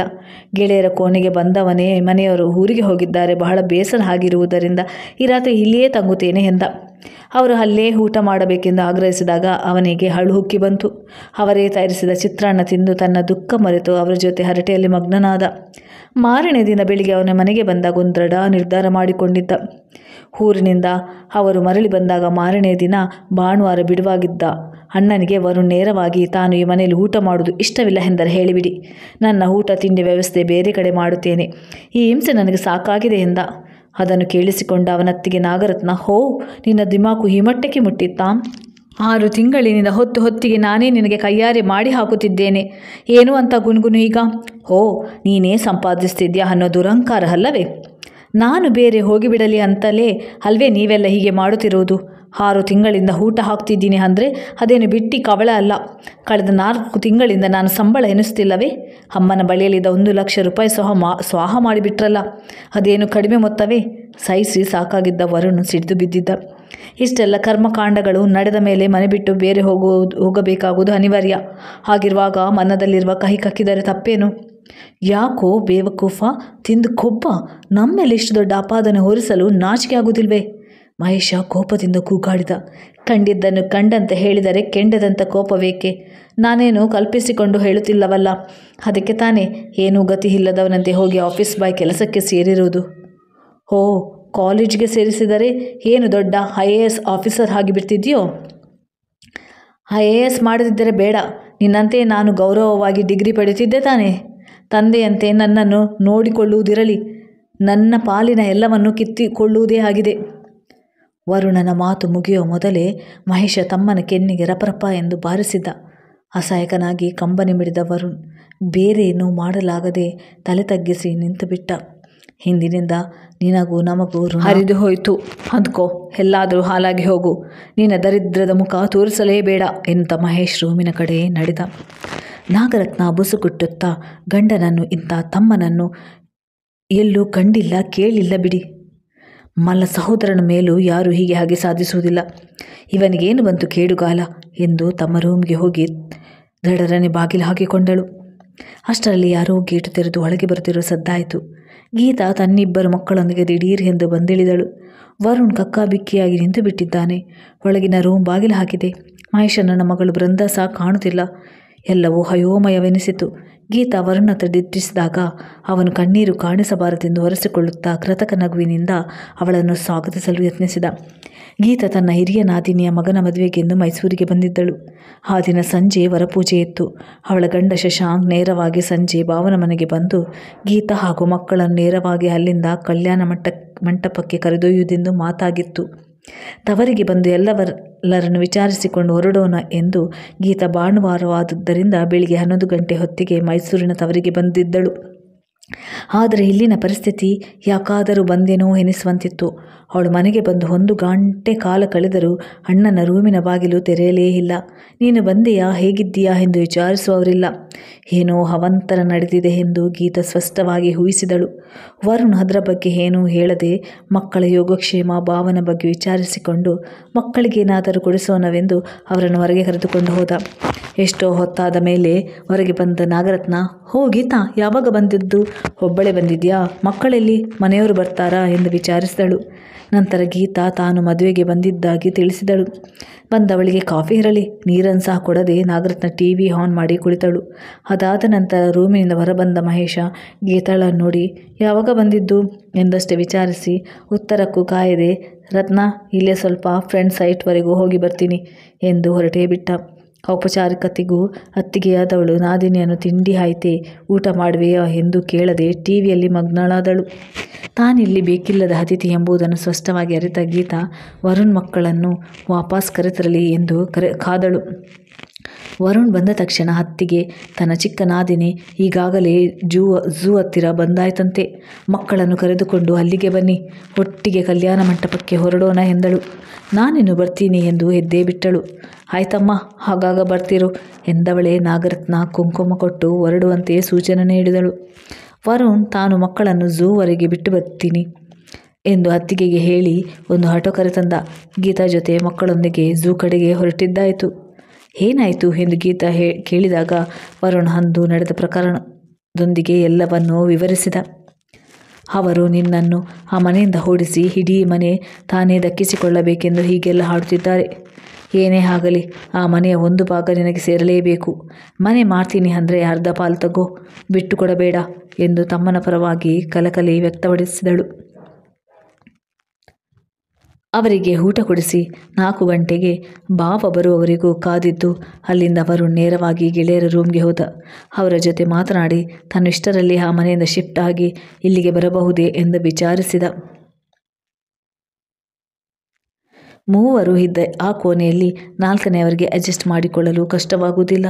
ಯಾವಾಗಲಾದರೂ ಬಾ ಎಂದು ಹೇಳಿದರು. 2 ಕೋಣೆಗಳ ಆ ಶೀಟಿನ ಮನೆಗೆ ಅವರು 4,000 ಬಾಡಿಗೆ ತರುತ್ತಿದ್ದರು. ತನ್ನ ಪಾಲಿನ 1,000 ಮತ್ತು ಊಟದ ಖರ್ಚನ್ನು ಲೆಕ್ಕ ಹಾಕಿ ಇಲ್ಲಿ ಬಂದು ವಾಸಿಸುವುದೇ ಶ್ರೇಯಸ್ಕರ ಎಂದು ವರುಣ್ ಲೆಕ್ಕ ಹಾಕಿದ. ನಿರಂತರವಾಗಿ ಅವನು ತನ್ನ ಓದು ಮುಂದುವರಿಸಬಹುದಿತ್ತು. ಅವನು ಗೆಳೆಯರ ಕೋಣೆಯಲ್ಲಿ ಊಟ ಮುಗಿಸಿ ರಾತ್ರಿ 9 ಗಂಟೆಗೆ ಮನೆಗೆ ಬಂದಾಗ ನೀನು ಬದುಕಿದೆಯಾ ಎಂದು ವಿಚಾರಿಸುವವರೇ ಇರಲಿಲ್ಲ. ಅಡುಗೆ ಮನೆಯ ಮೂಸರ ಪಾತ್ರೆಗಳೆಲ್ಲ ಬಚ್ಚಲಿಗೆ ಹೋಗಿ ಬಿದ್ದಿದ್ದವು. ನೀರು ಕುಡಿಯಲೆಂದು ಅಲ್ಲಿಗೆ ಬಂದವನಿಗೆ ಇನ್ನು ಮುಂದೆ ತನಗೆ ಈ ನೀರು ಬಿಟ್ಟರೆ ಈ ಮನೆಯಲ್ಲಿ ಬೇರೇನೂ ಸಿಗುವುದಿಲ್ಲ ಎಂಬುದು ತಿಳಿಯಿತು. ಮಾರನೇ ದಿನ ಅಣ್ಣ ಮಹೇಶ ತಮ್ಮನನ್ನು ಕರೆದು, ದಿನ ಈ ರೀತಿ ಮನಸ್ತಾಪ ಜಗಳ ನಮಗೆ ಬೇಕಿಲ್ಲ. ನಾನು ಈ ಮನೆ ಮಾರಬೇಕು ಅಂತಿದ್ದೇನೆ. ನಾಳೆ ಲಾಯರ್ ಆಫೀಸ್ಗೆ ಹೋಗಿ ಇದನ್ನು ಮಾರಾಟ ಮಾಡಲು ಏನೇನು ಕ್ರಮ ಅಂತ ವಿಚಾರಿಸೋಣ. ಹಾಗೆಯೇ ನನ್ನ ಫ್ರೆಂಡ್ಸ್ ಒಬ್ಬರು ಬಹಳ ದಿನಗಳಿಂದ ವಿಚಾರಿಸ್ತಿದ್ದಾರೆ. ಒಂದೇ ಸಲ ಎಲ್ಲವನ್ನು ಮುಗಿಸಿಬಿಡೋಣ ಎಂದು ಹೇಳಿದ. ವರುಣ್ ಏನು ಉತ್ತರಿಸಲಾಗದೆ ಹುಗುಳಿ ನುಂಗಿದ. ಈ ದಿನ ಎಂದೋ ಬರುತ್ತದೆ ಎಂದು ಗೊತ್ತಿತ್ತು. ಆದರೆ ಇಷ್ಟು ಬೇಗ ತಂದೆ ಕಟ್ಟಿಸಿದ ಆ ಮನೆ ಶಾಶ್ವತವಾಗಿ ತಮ್ಮ ಕೈ ಬಿಟ್ಟು ಹೋಗುತ್ತದಲ್ಲ ಎಂದು ಬೇಸರ, ದುಃಖ ಉಕ್ಕಿ ಬಂದಿತ್ತು. ಆಗಲಿ ಎಂಬಂತೆ ತಲೆಯಾಡಿಸಿ ಅವನು ಹೊರಟು ಹೋದ. 6 ಲಕ್ಷಕ್ಕೆ ಮನೆ ಮಾರಾಟವಾಯಿತು. ತಾನು ಕೆಲಸಕ್ಕೆ ಸೇರಿ ಮನೆಯ ಸಾಲದ ಹೊರೆ ಎಷ್ಟು ಪಾಲು ಕಂತು ಕಟ್ಟಿದೆ ಎಂದು ಲೆಕ್ಕ ಹಾಕಿ 3 ಲಕ್ಷ ಕೊಡೋ ಬದಲು ಮಹೇಶ 2 ಲಕ್ಷ ಹಣ ಕೊಟ್ಟು, ಬೇಗ ಮನೆ ಖಾಲಿ ಮಾಡು, ನಾಳೆ ನಾವು ಹೊಸ ಭೋಗ್ಯದ ಮನೆಗೆ ಹೊರಡುತ್ತಿದ್ದೇವೆ ಎಂದು ಆರ್ಡರ್ ಮಾಡಿದ. ಅಪ್ಪಿತಪ್ಪಿಯೂ ಗೀತಳಿಗೂ ಅರಿಶಿನ ಕುಂಕುಮದ ನೆಪದಲ್ಲಿ ಒಂದಿಷ್ಟು ಹಣ ಕೊಡೋಣ ಎಂದು ಅವನ ಮನಸ್ಸಿಗೆ ಬರಲಿಲ್ಲ. ತಂಗಿ ತಮ್ಮನ ಮೇಲೆ ಎಂದು ಅವನ ವಾತ್ಸಲ್ಯ ಕಳೆದುಕೊಂಡಿದ್ದ. ಅವರಿದ್ದರೂ ಸತ್ತರೂ ಅವನಿಗೇನೂ ಲೆಕ್ಕ ಇರಲಿಲ್ಲ. ತನಗೆ ದೊರಕಿದ ಹಣದಲ್ಲಿ ಅಕ್ಕನಿಗೆ 1 ಲಕ್ಷ ಕೊಡೋಣ ಎಂದು ವರುಣ್ ಬೆಂಗಳೂರಿನ ಅಕ್ಕನ ಮನೆಗೆ ಬಂದಿದ್ದ. ಗೀತಾ ಬಿಲ್ಕುಲ್ ಆ ಹಣ ಸ್ವೀಕರಿಸಲು ಒಪ್ಪಲಿಲ್ಲ. ಭಾವ ಸಹ ಆ ಮನೆ ಮಾರಿದ ಹಣ ನಿಮ್ಮಿಬ್ಬರ ಪಾಲಿನದು, ಅದರಲ್ಲಿ ಅವಳಿಗೇನು ಬೇಡ ಎಂದರು. ತಂದೆ ಇದ್ದು ಕೊಟ್ಟಿದ್ದರೆ ಅರಿಶಿನ ಕುಂಕುಮಕ್ಕೆ ಉಡುಗೊರೆಯಾಗಿ ಪಡೆಯುತ್ತಿರಲಿಲ್ಲವೇ ಎಂದು ಅಕ್ಕನ ಹೆಸರಿನಲ್ಲಿ ಫಿಕ್ಸ್ ಡೆಪಾಸಿಟ್ ಮಾಡಿಸಿ ಬಲವಂತವಾಗಿ ರಶೀದಿ ಕೊಟ್ಟು ಹೊರಟುಬಿಟ್ಟ. ಅವಳ ಅತ್ತೆ ಮನೆಯವರು ಅದನ್ನೇ ಒಂದು ನೆಪವಾಗಿರಿಸಿಕೊಂಡು ನಂತರ ಟೀಕೆ ಮಾಡುವುದು ಅವನಿಗೆ ಬೇಕಾಗಿರಲಿಲ್ಲ. ಮುಂದೆ ಗೆಳೆಯರ ಕೋಣೆಯಲ್ಲಿ ವರುಣ್ನ ಹೊಸ ಜೀವನ ಪ್ರಾರಂಭವಾಯಿತು. ತನಗಿದ್ದ ಇತಿಮಿತಿಗಳನ್ನು ಅರಿತು ಬಂದಿರುವ ಹಣವನ್ನು ಬ್ಯಾಂಕಿನಲ್ಲಿರಿಸಿ ಕೋಣೆಯ ಬಾಡಿಗೆ ಹಣ, ಊಟಕ್ಕೆ ಬರುವ ಹಣ ಹೊಂದಿಸಿಕೊಂಡು ಅತಿ ಮಿತವ್ಯಯದಿಂದ ಹಣ ಕೂಡಿಡುತ್ತಾ ಮುಂದುವರಿದ. ಹೀಗೆ ಏರುಪೇರಿಲ್ಲದೆ 5 ವರ್ಷ ಕಳೆದು ಅವನ ಡಿಗ್ರಿ ಪಡೆದಿದ್ದ. ತನಗೆ ಪರಿಚಯವಿದ್ದ ಆಫೀಸ್ಗಳ ಮೂಲಕ ಒಂದು ಖಾಸಗಿ ಸಂಸ್ಥೆಯಲ್ಲಿ ಅಕೌಂಟೆಂಟ್ ಕೆಲಸ ಪಡೆದುಕೊಂಡ. ಮುಂದೆ ಕ್ರಮೇಣ ಒಂದು ಬಾಡಿಗೆ ಮನೆ ಹಿಡಿದು ಯಾರೂ ದಿಕ್ಕಿಲ್ಲದ ಅನಾಥಾಶ್ರಮದ ಬಡ ಹುಡುಗಿಯನ್ನು ಮದುವೆಯಾದ. ಅಣ್ಣನ ಮನೆಯಿಂದ ಯಾರೂ ಇವನ ಮದುವೆಗೆ ಬರಲಿಲ್ಲ. ಸೋದರ ಮಾವ ಶ್ರೀಕಂಠ ಹಿರಿಯರಾಗಿ ನಿಂತರು. ಅಕ್ಕ ಭಾವ ಮುಂದೆ ನಿಂತು ಒಂದು ದಿನ ಸರಳ ಮದುವೆ ನಡೆಸಿಕೊಟ್ಟರು. ಹೆಂಡತಿ ಸರಳ ಅವನ ಜೀವನದಲ್ಲಿ ಕಷ್ಟ ಸುಖ ಹರಿತು ಕೈ ಹಿಡಿದು ಮುನ್ನಡೆದಳು. ಒಬ್ಬನೇ ಮಗ ಕಿರಣ್ ಕಾನ್ವೆಂಟಿಗೆ ಹೋಗುವಂತಾದಾಗ ಸರಳ ಸಹ ಕೆಲಸಕ್ಕೆ ಸೇರಿದಳು. ಹೀಗೆ ನೋಡುತ್ತಲೇ 10 ವರ್ಷ ಕಳೆದು ಹೋಯಿತು. ವರುಣ್ ಈಗ ಪುಟ್ಟ ಮನೆ ಕೊಂಡಿದ್ದ. ಅರಸಿ ನಡುವ ಹೆಂಡತಿ, ಮುದ್ದಾದ ಮಗ, ಚಿಕ್ಕ ಚೊಕ್ಕ ಸಂಸಾರದಲ್ಲಿ ಸುಖಿಯಾಗಿದ್ದ. ಇಷ್ಟರಲ್ಲೇ ಮಗ ಇಂಜಿನಿಯರಿಂಗ್ ಸೇರಲಿದ್ದ. ಆಗಾಗ ಗೀತಾ ಬಂದು ಹೋಗುತ್ತಿದ್ದಳು. ಅಕ್ಕ ತಮ್ಮನ ಮನೆಗಳವರು ಅನೋನ್ಯವಾಗಿದ್ದರು. ಒಂದೇ ಊರಿನಲ್ಲಿದ್ದರು. ಎಂದೂ ಅಣ್ಣನ ದರ್ಶನ ಸಿಗುತ್ತಿರಲಿಲ್ಲ ಎಂದು ತಾನಾಗಿ ಅವರನ್ನು ಹುಡುಕಿಕೊಂಡು ಹೋಗದಿದ್ದರೂ ಅವರಿವರ ವರುಣನಿಗೆ ವಿಷಯ ಗೊತ್ತಾಗುತ್ತಿತ್ತು. ಮೊದಲೇ ಒಬ್ಬ ಮಗಳು ಬೃಂದ ಇದ್ದಳು. ನಂತರ ಆಶಾ, ಉಷಾ ಎಂಬ ಅವಳಿ ಹೆಣ್ಣು ಮಕ್ಕಳಾಗಿದ್ದರು. 3 ಹೆಣ್ಣು ಮಕ್ಕಳ ತಂದೆಯಾಗಿ ಮಹೇಶ ಹೆಚ್ಚು ಜವಾಬ್ದಾರಿ ತೆಗೆದುಕೊಳ್ಳಬೇಕಿತ್ತು. ಮನೆಯಲ್ಲಿ ಸದಾ ದಂದುರುಳಿತಾನ ನಡೆಸುವ ಹೆಂಡತಿ ಕೈ ಇಳಿತವಿಲ್ಲದೆ ಎಲ್ಲದಕ್ಕೂ ದುಬಾರಿ ಖರ್ಚು ಮಾಡಿಸಿ ದರ್ಬಾರು ನಡೆಸಿದಳು. ಹೊಸ ಮನೆಗೆ ಹೋದ ಮೇಲೆ ಮೈದುನ ನಾದಿನಿಯರ ಕಾಟವಿಲ್ಲದೆ ಇಷ್ಟ ಬಂದಂತೆ ಖರ್ಚು ಮಾಡುತ್ತಾ ಆಕೆ ಮೆರೆದಿದ್ದೇ ಬಂತು. ಪಾರ್ಟಿಗಳಿಗೆ ಅತಿಯಾಗಿ ಹೋಗುವ ಅಭ್ಯಾಸವಾಗಿ ಮಹೇಶ ಹೆಂಡದ ಚಟ ಕಲಿತು ಬಿಟ್ಟ. ಕ್ರಮೇಣ ದಿನಕ್ಕೊಂದು ಬಾಟಲ್ ಇಲ್ಲದಿದ್ದರೆ ಆಗುವುದೇ ಇಲ್ಲ ಎಂಬ ಸ್ಥಿತಿ ಬಂತು. ಮುಂದೆ ದುಶ್ಚಟ ಬಲಿತು ಮನಸ್ಸಿಗೆ ಬಂದರೆ ಕೆಲಸಕ್ಕೆ ಹೋಗುತ್ತಿದ್ದ. ಇಲ್ಲದಿದ್ದರೆ ಕುಡಿದು ಮತ್ತೇರಿ ಮನೆ ಸೇರುವಷ್ಟರಲ್ಲಿಯೇ ರಸ್ತೆಯಲ್ಲೇ ಬಿದ್ದು ಬಿಡುತ್ತಿದ್ದ. ಮಕ್ಕಳೆಲ್ಲರೂ ಡಿಗ್ರಿ ಕಾಲೇಜಿಗೆ ಸೇರಿದ್ದರು. ಅವರ ಮದುವೆಯ ಯೋಚನೆ ಬಿಟ್ಟು ಮಹೇಶ್ ಮದ್ಯದ ದಾಸನಾಗಿದ್ದ. ಒಂದು ದಿನ ಗೀತಾ ವರುಣ್ಗೆ ಫೋನ್ ಮಾಡಿ, ವರುಣ್, ಮಹೇಶ್ ಅಣ್ಣನಿಗೆ ತುಂಬ ಸೀರಿಯಸ್, ಆಸ್ಪತ್ರೆ ಸೇರಿಸಿದರಂತೆ ಎಂದು ತಿಳಿಸಿದಳು. ವರುಣ್ ಹೆಂಡತಿ ಹಾಗೂ ಅಕ್ಕನ ಜೊತೆ ಅಣ್ಣನ ನೋಡಲು ಹೋದ. ಇವರು ಬಂದದ್ದು ನಾಗರತ್ನಲ್ಲಿಗೆ ಆಗಲು ಸಹಿಸಲಿಲ್ಲ. ಬರೀ ನೋಡಲು ಬಂದರಾಯ್ತೆ, ಆಸ್ಪತ್ರೆ ಬಿಲ್ ಕಟ್ಟಲು ಯಾರೂ ಸಹಾಯ ಮಾಡುತ್ತಿಲ್ಲ ಎಂದು ನೇರವಾಗಿ ಹೇಳಿದಳು. ತಾವೇ ಬಿಲ್ ಕಟ್ಟಿಬಿಡೋರ ಎಂದು ಗೀತಾ ದಾವಂತ ತೋರಿಸಿದಾಗ ಅದರ ಅಗತ್ಯವಿಲ್ಲ, ಕೇಂದ್ರ ಸರ್ಕಾರಿ ನೌಕರಿಯಾದ್ದರಿಂದ ಆಫೀಸ್ನಿಂದಲೇ ಹಣ ಸಂದಾಯವಾಗುತ್ತದೆ ಎಂದು ವರುಣ್ ಸಮಾಧಾನಪಡಿಸಿದ್ದ. ಅಂತೂ ಭಾರವಾದ ಮನಸ್ಸಿನೊಡನೆ ಅವರು ಹೊರಟರು. ಈ ಬಾರಿ ಮಹೇಶ್ ಹೇಗೋ ಅಪಾಯದಿಂದ ಪಾರಾಗಿದ್ದ. ವಿಪರೀತ ಹೆಂಡದ ಸೇವನೆಯಿಂದ ಕರುಳು ಆಪರೇಷನ್ ಮಾಡಬೇಕಾದ ಸ್ಥಿತಿ ಬಂದಿತ್ತು. ಪರಿಸ್ಥಿತಿ ವಿಕೋಪಕ್ಕೆ ಹೋದರೆ ಮುಂದೆ ಕಿಡ್ನಿಗೂ ತೊಂದರೆ ತಪ್ಪಿದ್ದಲ್ಲ ಎಂದು ತಜ್ಞರು ಎಚ್ಚರಿಸಿದರು. ಆಪರೇಷನ್ ಸಮಯದಲ್ಲಿ ತುರ್ತಾಗಿ ರಕ್ತ ಕೊಡಬೇಕಿತ್ತು. ಆಗ ವರುಣ್ ತಾನೇ ರಕ್ತ ನೀಡಿದ್ದ. ಆ ವಿಷಯ ಚೆನ್ನಾಗಿ ತಿಳಿದಿದ್ದರೂ ಹಣ್ಣ ಹತ್ತಿಗೆ ಎನಿಸಿಕೊಂಡವರು ಕೃತಜ್ಞತೆ ಒಂದು ಮಾತಿರಲಿ ವರುಣನ್ನು ಬಾಯಿ ತುಂಬ ಮಾತನಾಡಿಸಲೂ ಇಲ್ಲ. ನಾಗರತ್ನ ಇನ್ನೊಂದು ಹೆಜ್ಜೆ ಮುಂದೆ ಹೋಗಿ ಗೀತಳಿಗೆ ನೇರವಾಗಿ ಹೇಳಿದಳು, ಕೊಡಲಿ ಬಿಡು, ಹೊಟ್ಟಿದ ಹಣ್ಣನಿಗೆ ಅಷ್ಟು ಮಾಡದಿದ್ದರೆ ಹೇಗೆ? ಅಂತೂ ಹೇಗೋ ಮಹೇಶ್ನ ಆಫೀಸ್ಗೆ ಹೋಗುವಂತನಾದ. ಅರ್ಧ ತಿಂಗಳು ಸುಸ್ತು ಸಂಕಟ ಎಂದು ರಜೆಯಲ್ಲಿ ಕಳೆದು ಹೋಗುತ್ತಿತ್ತು. ಸರ್ಕಾರಿ ಕೆಲಸವಾದ್ದರಿಂದ ಅದು ಉಳಿದಿತ್ತು. ಅದೇ ಖಾಸಗಿಯಾಗಿದ್ದರೆ ಅವನು ಎಂದೋ ಕೆಲಸ ಕಳೆದುಕೊಳ್ಳಬೇಕಾಗಿತ್ತು. 3 ಹೆಣ್ಣು ಮಕ್ಕಳ ಜವಾಬ್ದಾರಿ, ಅವರ ವಿದ್ಯಾಭ್ಯಾಸದ ಖರ್ಚು, ಮಹೇಶನ ಅರೆ ಸಂಬಳದಿಂದಾಗಿ ನಾಗರತ್ನ ಹೈರಾಣಾಗಿದ್ದಳು. ಹಿಂದಿನಂತೆ ಧಾರಾಳ ಖರ್ಚು ಮಾಡಲಾಗದೆ ಹೆಣಗಾಡುತ್ತಿದ್ದಳು. 6 ತಿಂಗಳು ಕಳೆಯುವಷ್ಟರಲ್ಲಿ ಮಹೇಶನಿಗೆ ಮತ್ತೆ ಅದೇ ತರಹ ಮೇಜರ್ ಆಪರೇಷನ್ ಮಾಡಬೇಕಾಯಿತು. ಅತ್ತಿಗೆಯ ಬುದ್ಧಿ ಗೊತ್ತಿದ್ದ ಗೀತಾ ವರುಣ್ ಈ ಬಾರಿ ತಾವಾಗಿ ಆಸ್ಪತ್ರೆಗೆ ಹೋಗಲಿಲ್ಲ. ಡಿಸ್ಚಾರ್ಜ್ ಆಗಿ 1 ತಿಂಗಳು ಕಳೆದರೂ ಅವನಿಗೆ ಕೆಲಸಕ್ಕೆ ಹೋಗಲು ಶಕ್ತಿ ಬರಲಿಲ್ಲ. ಆಫೀಸ್ನಿಂದ ಸಾಹೇಬರು ಕರೆಸಿ, ನೋಡ್ರಿ, ನಿಮ್ಮ ಯಜಮಾನರಿಗೆ ಕೆಲಸಕ್ಕೆ ಬರಲಾಗದಿದ್ದರೆ ವ್ಯಾಲಂಟರಿ ರಿಟೈರ್ಮೆಂಟ್ ತೆಗೆದುಕೊಳ್ಳಲು ಹೇಳಿ ಎಂದು ರೇಗಾಡಿದರು. ಕೊನೆಗೆ ನಾಗರತ್ನ ಮಕ್ಕಳ ನೆಪ ಒಡ್ಡಿ ಅವರ ಕಾಲಿಗೆ ಬೀಳುವಂತಾಗಲು ಅವಳ ಹೋದಿಗೆ ತಕ್ಕಂತೆ ಅದೇ ಆಫೀಸ್ನಲ್ಲಿ ಅಟೆಂಡರ್ ಕೆಲಸ ನೀಡಿದರು.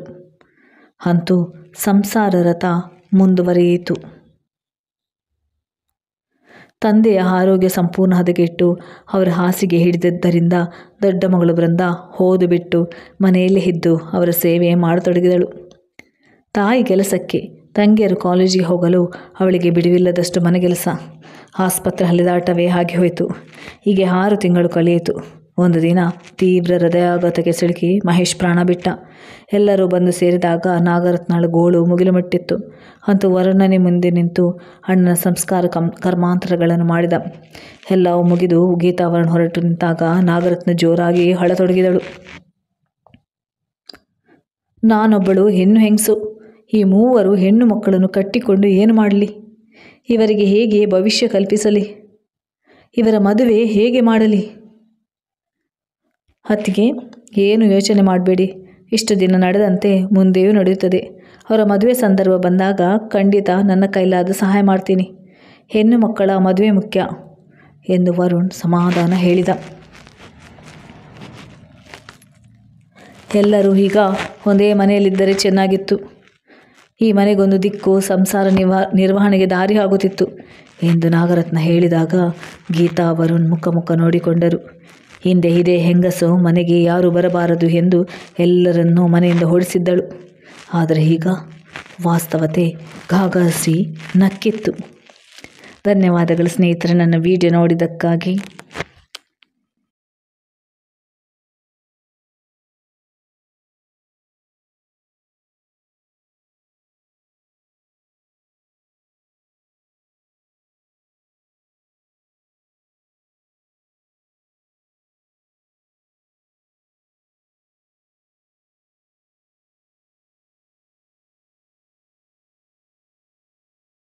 ಮಲೆನಾಡಿನ ಅಬ್ಬರದ ಮಳೆಯಿಂದಾಗಿ ಪಕ್ಕನೆ ಎಚ್ಚರವಾಯಿತು.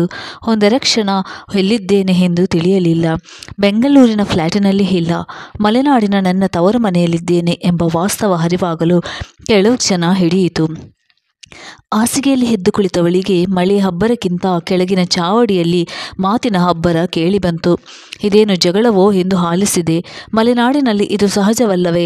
ಮಳೆಗಾಲದಲ್ಲಿ ನೀರು ನಮ್ಮ ಮನೆಯ ಜಾಗಕ್ಕೆ ಬಂತು, ತೆಂಗಿನಕಾಯಿ ನಿಮ್ಮ ತೋಟದಲ್ಲಿ ಬಿತ್ತು, ತೆಂಗಿನ ಹೆಡೆ ನಮ್ಮ ಮನೆಯ ಹೆಂಚು ಹೊಡೆಯಿತು.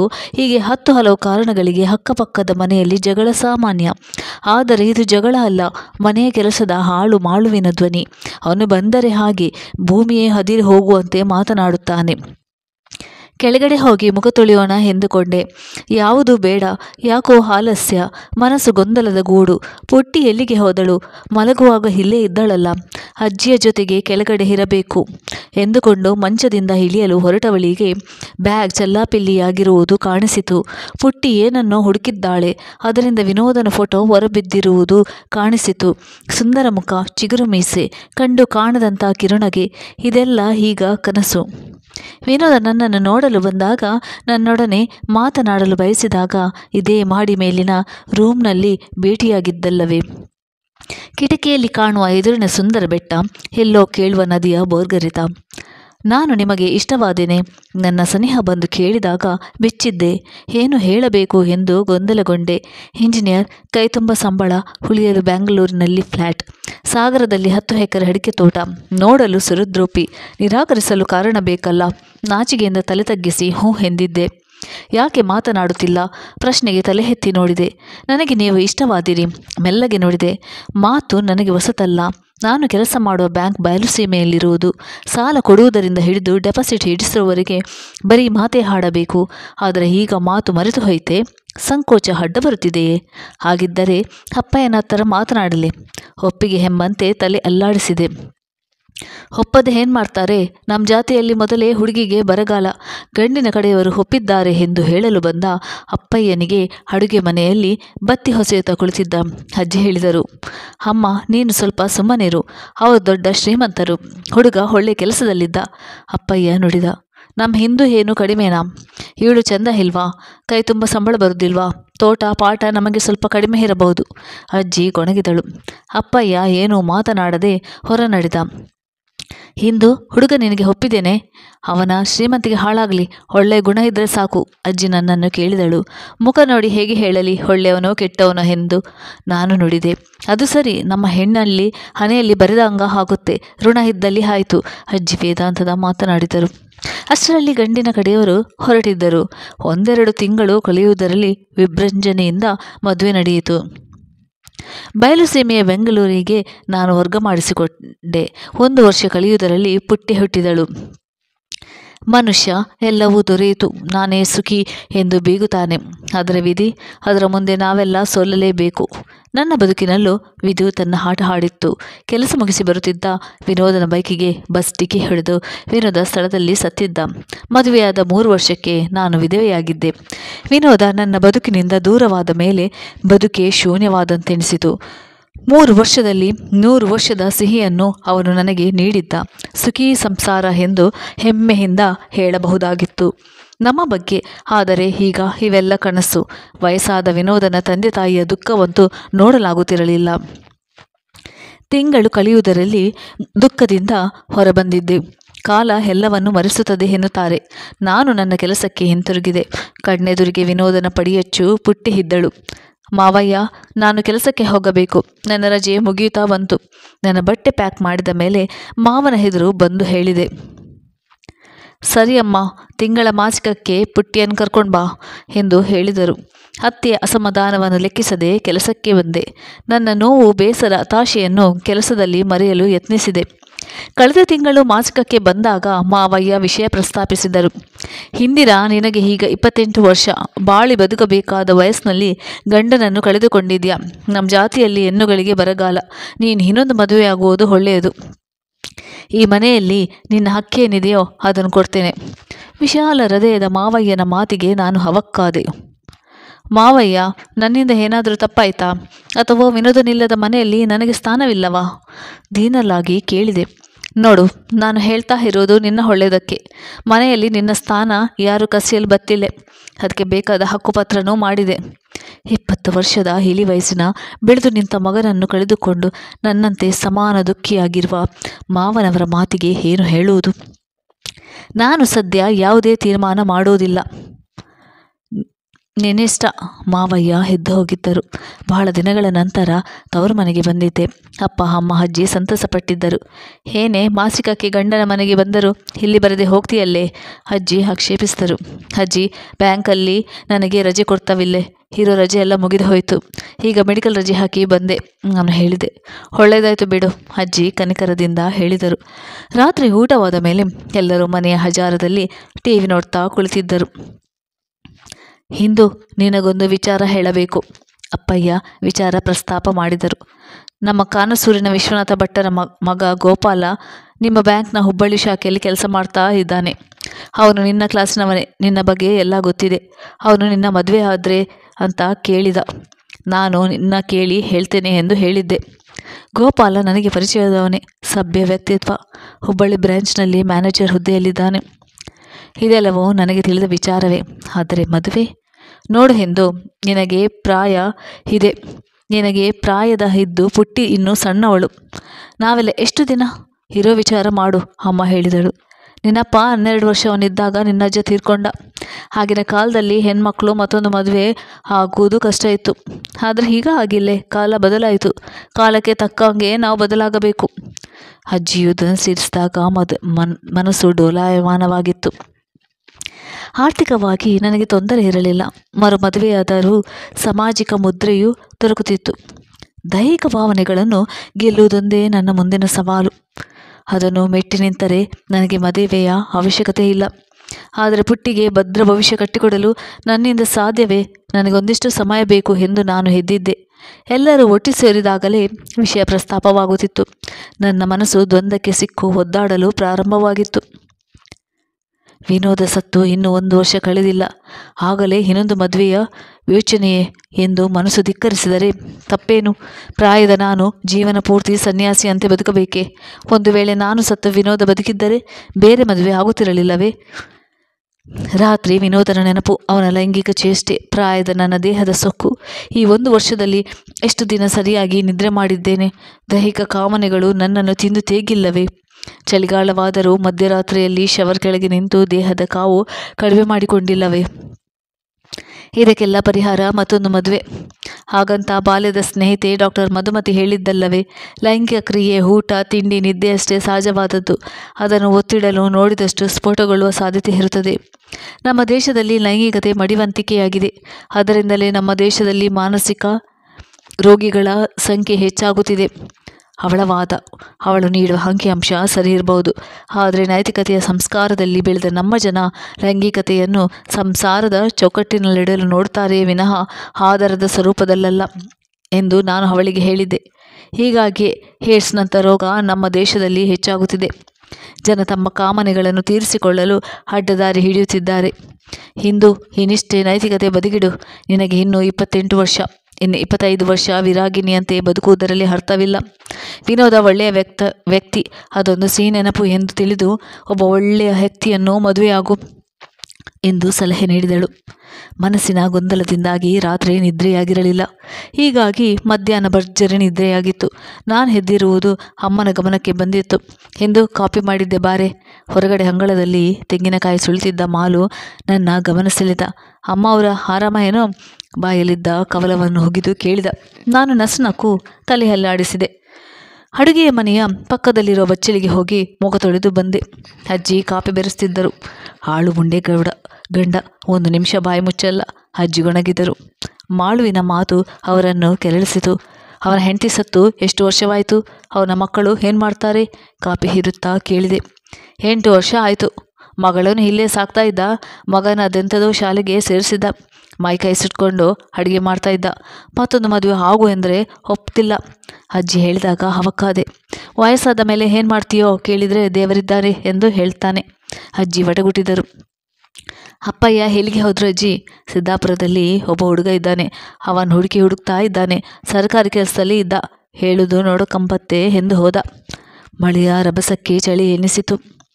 ಬಚ್ಚಲು ಹೊಳೆಯ ಸೌದೆಯನ್ನು ಮುಂದಕ್ಕೆ ತಳ್ಳಿದೆ. ಬೆಂಕಿ ದಗದಗಿಸಿ ತೊಡಗಿತ್ತು. ಮಾಲು ಕಲಿತದ್ದು 8ನೇ ಕ್ಲಾಸ್. ಮಾಡುತ್ತಿರುವುದು ಕೂಲಿ ಕೆಲಸ. ಆರ್ಥಿಕವಾಗಿ ಬಲಿಷ್ಠನಲ್ಲ. ದಿನದ ದುಡಿಮೆಯಲ್ಲಿ ಜೀವನ ಸಾಗಿಸ್ತಾನೆ. ಭಾರತ ರಾಮಾಯಣದಂಥ ನೀತಿಕತೆ ಓದಿಲ್ಲ. ಆದರೂ ಮತ್ತೊಂದು ಮದುವೆ ಆಗೋದಿಲ್ಲ ಎನ್ನುವ ಅವನ ನಿರ್ಧಾರ ಮೆಚ್ಚತಕ್ಕದೆ. ನಾನು ಸಂಸ್ಕಾರವಂತ ಎನಿಸಿಕೊಂಡ ಕುಟುಂಬದಲ್ಲಿ ಬೆಳೆದವಳು. ರಾಮಾಯಣ, ಮಹಾಭಾರತದಂತಹ ನಮ್ಮ ಸಂಸ್ಕೃತಿಯ ಮೇರುಕೃತಿಯನ್ನು ಬಾಲ್ಯದಲ್ಲೇ ಓದಿದವಳು. ಸುಮಾರು 50-60 ಸಾವಿರ ರೂಪಾಯಿ ಸಂಬಳ ಬರುತ್ತದೆ. ನನಗೆ ಆರ್ಥಿಕ ತೊಂದರೆ ಇಲ್ಲ. ಮುಂದಿನ ಬದುಕಿಗೆ ಗುರಿ ಕಲ್ಪಿಸಲು ಪುಟ್ಟಿ ಇದ್ದಾಳೆ. ಹೀಗಿದ್ದರೂ ಮತ್ತೊಂದು ಮದುವೆಗೆ ಮನಸ್ಸು ಮಾಡಿದ್ದು ಎಷ್ಟು ಸರಿ? ನನ್ನ ಮತ್ತು ಮಾಳುವನ್ನು ತುಲನಾತ್ಮಕವಾಗಿ ನೋಡಿದಾಗ ಜಾತಿಯಲ್ಲಿ ಮೇಲು ಜಾತಿಯವಳು ಎನಿಸಿಕೊಂಡಿದ್ದ ನಾನು ಕೆಳಮಟ್ಟದಲ್ಲಿದ್ದೆ. ಮಾಲು ಅತ್ಯುನ್ನತ ಮಟ್ಟದಲ್ಲಿದ್ದ. ಎಷ್ಟು ಕಾಯಿ ಸುಳಿದೆಯೋ? ಕೊಡೆಯನ್ನು ತಲೆಬಾಗಿಲಲ್ಲಿಟ್ಟು ಅಪ್ಪಯ್ಯ ಹೊಳಬಂದರು. ಏನು ಮಳೆ ಹೋಯ್ತದೋ, ಕಾಪಿ ಆತು ಎನ್ನುತ್ತಾ ನನ್ನ ಪಕ್ಕದಲ್ಲಿ ಕುಳಿತಳು. ಸಿದ್ದಾಪುರಕ್ಕೆ ಹೋಗಿದ್ದೆ. ಒಳ್ಳೆ ಹುಡುಗ. ಅವನಪ್ಪ ನನಗೆ ಮೊದಲೇ ಪರಿಚಯ. ಬೆಂಗಳೂರಿನಲ್ಲಿ ಮೆಟ್ರೋ ಕಂಪನಿಯಲ್ಲಿ ಇಂಜಿನಿಯರ್. 1 ವಾರದಲ್ಲಿ ತಿಳಿಸ್ತೆ ಅಂತ ಹೇಳಿ ಬಂದೆ. ಅಪ್ಪಯ್ಯ ನನ್ನನ್ನು ಉದ್ದೇಶಿಸಿ ನುಡಿದರು. ಅಪ್ಪಯ್ಯ, ನನಗೆ ಮತ್ತೆ ಮದುವೆ ಆಗಲು ಇಷ್ಟವಿಲ್ಲೇ. ಯಾರು ನನಗೆ ಒತ್ತಾಯ ಮಾಡಬೇಡಿ ಎಂದು ಹೇಳಿದವಳೇ ಎದ್ದು ಹೊರಗೆ ಬಂದೆ.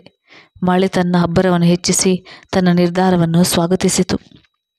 ಧನ್ಯವಾದಗಳು ಸ್ನೇಹಿತರೆ, ನನ್ನ ವಿಡಿಯೋ ವೀಕ್ಷಿಸಿದ್ದಕ್ಕಾಗಿ.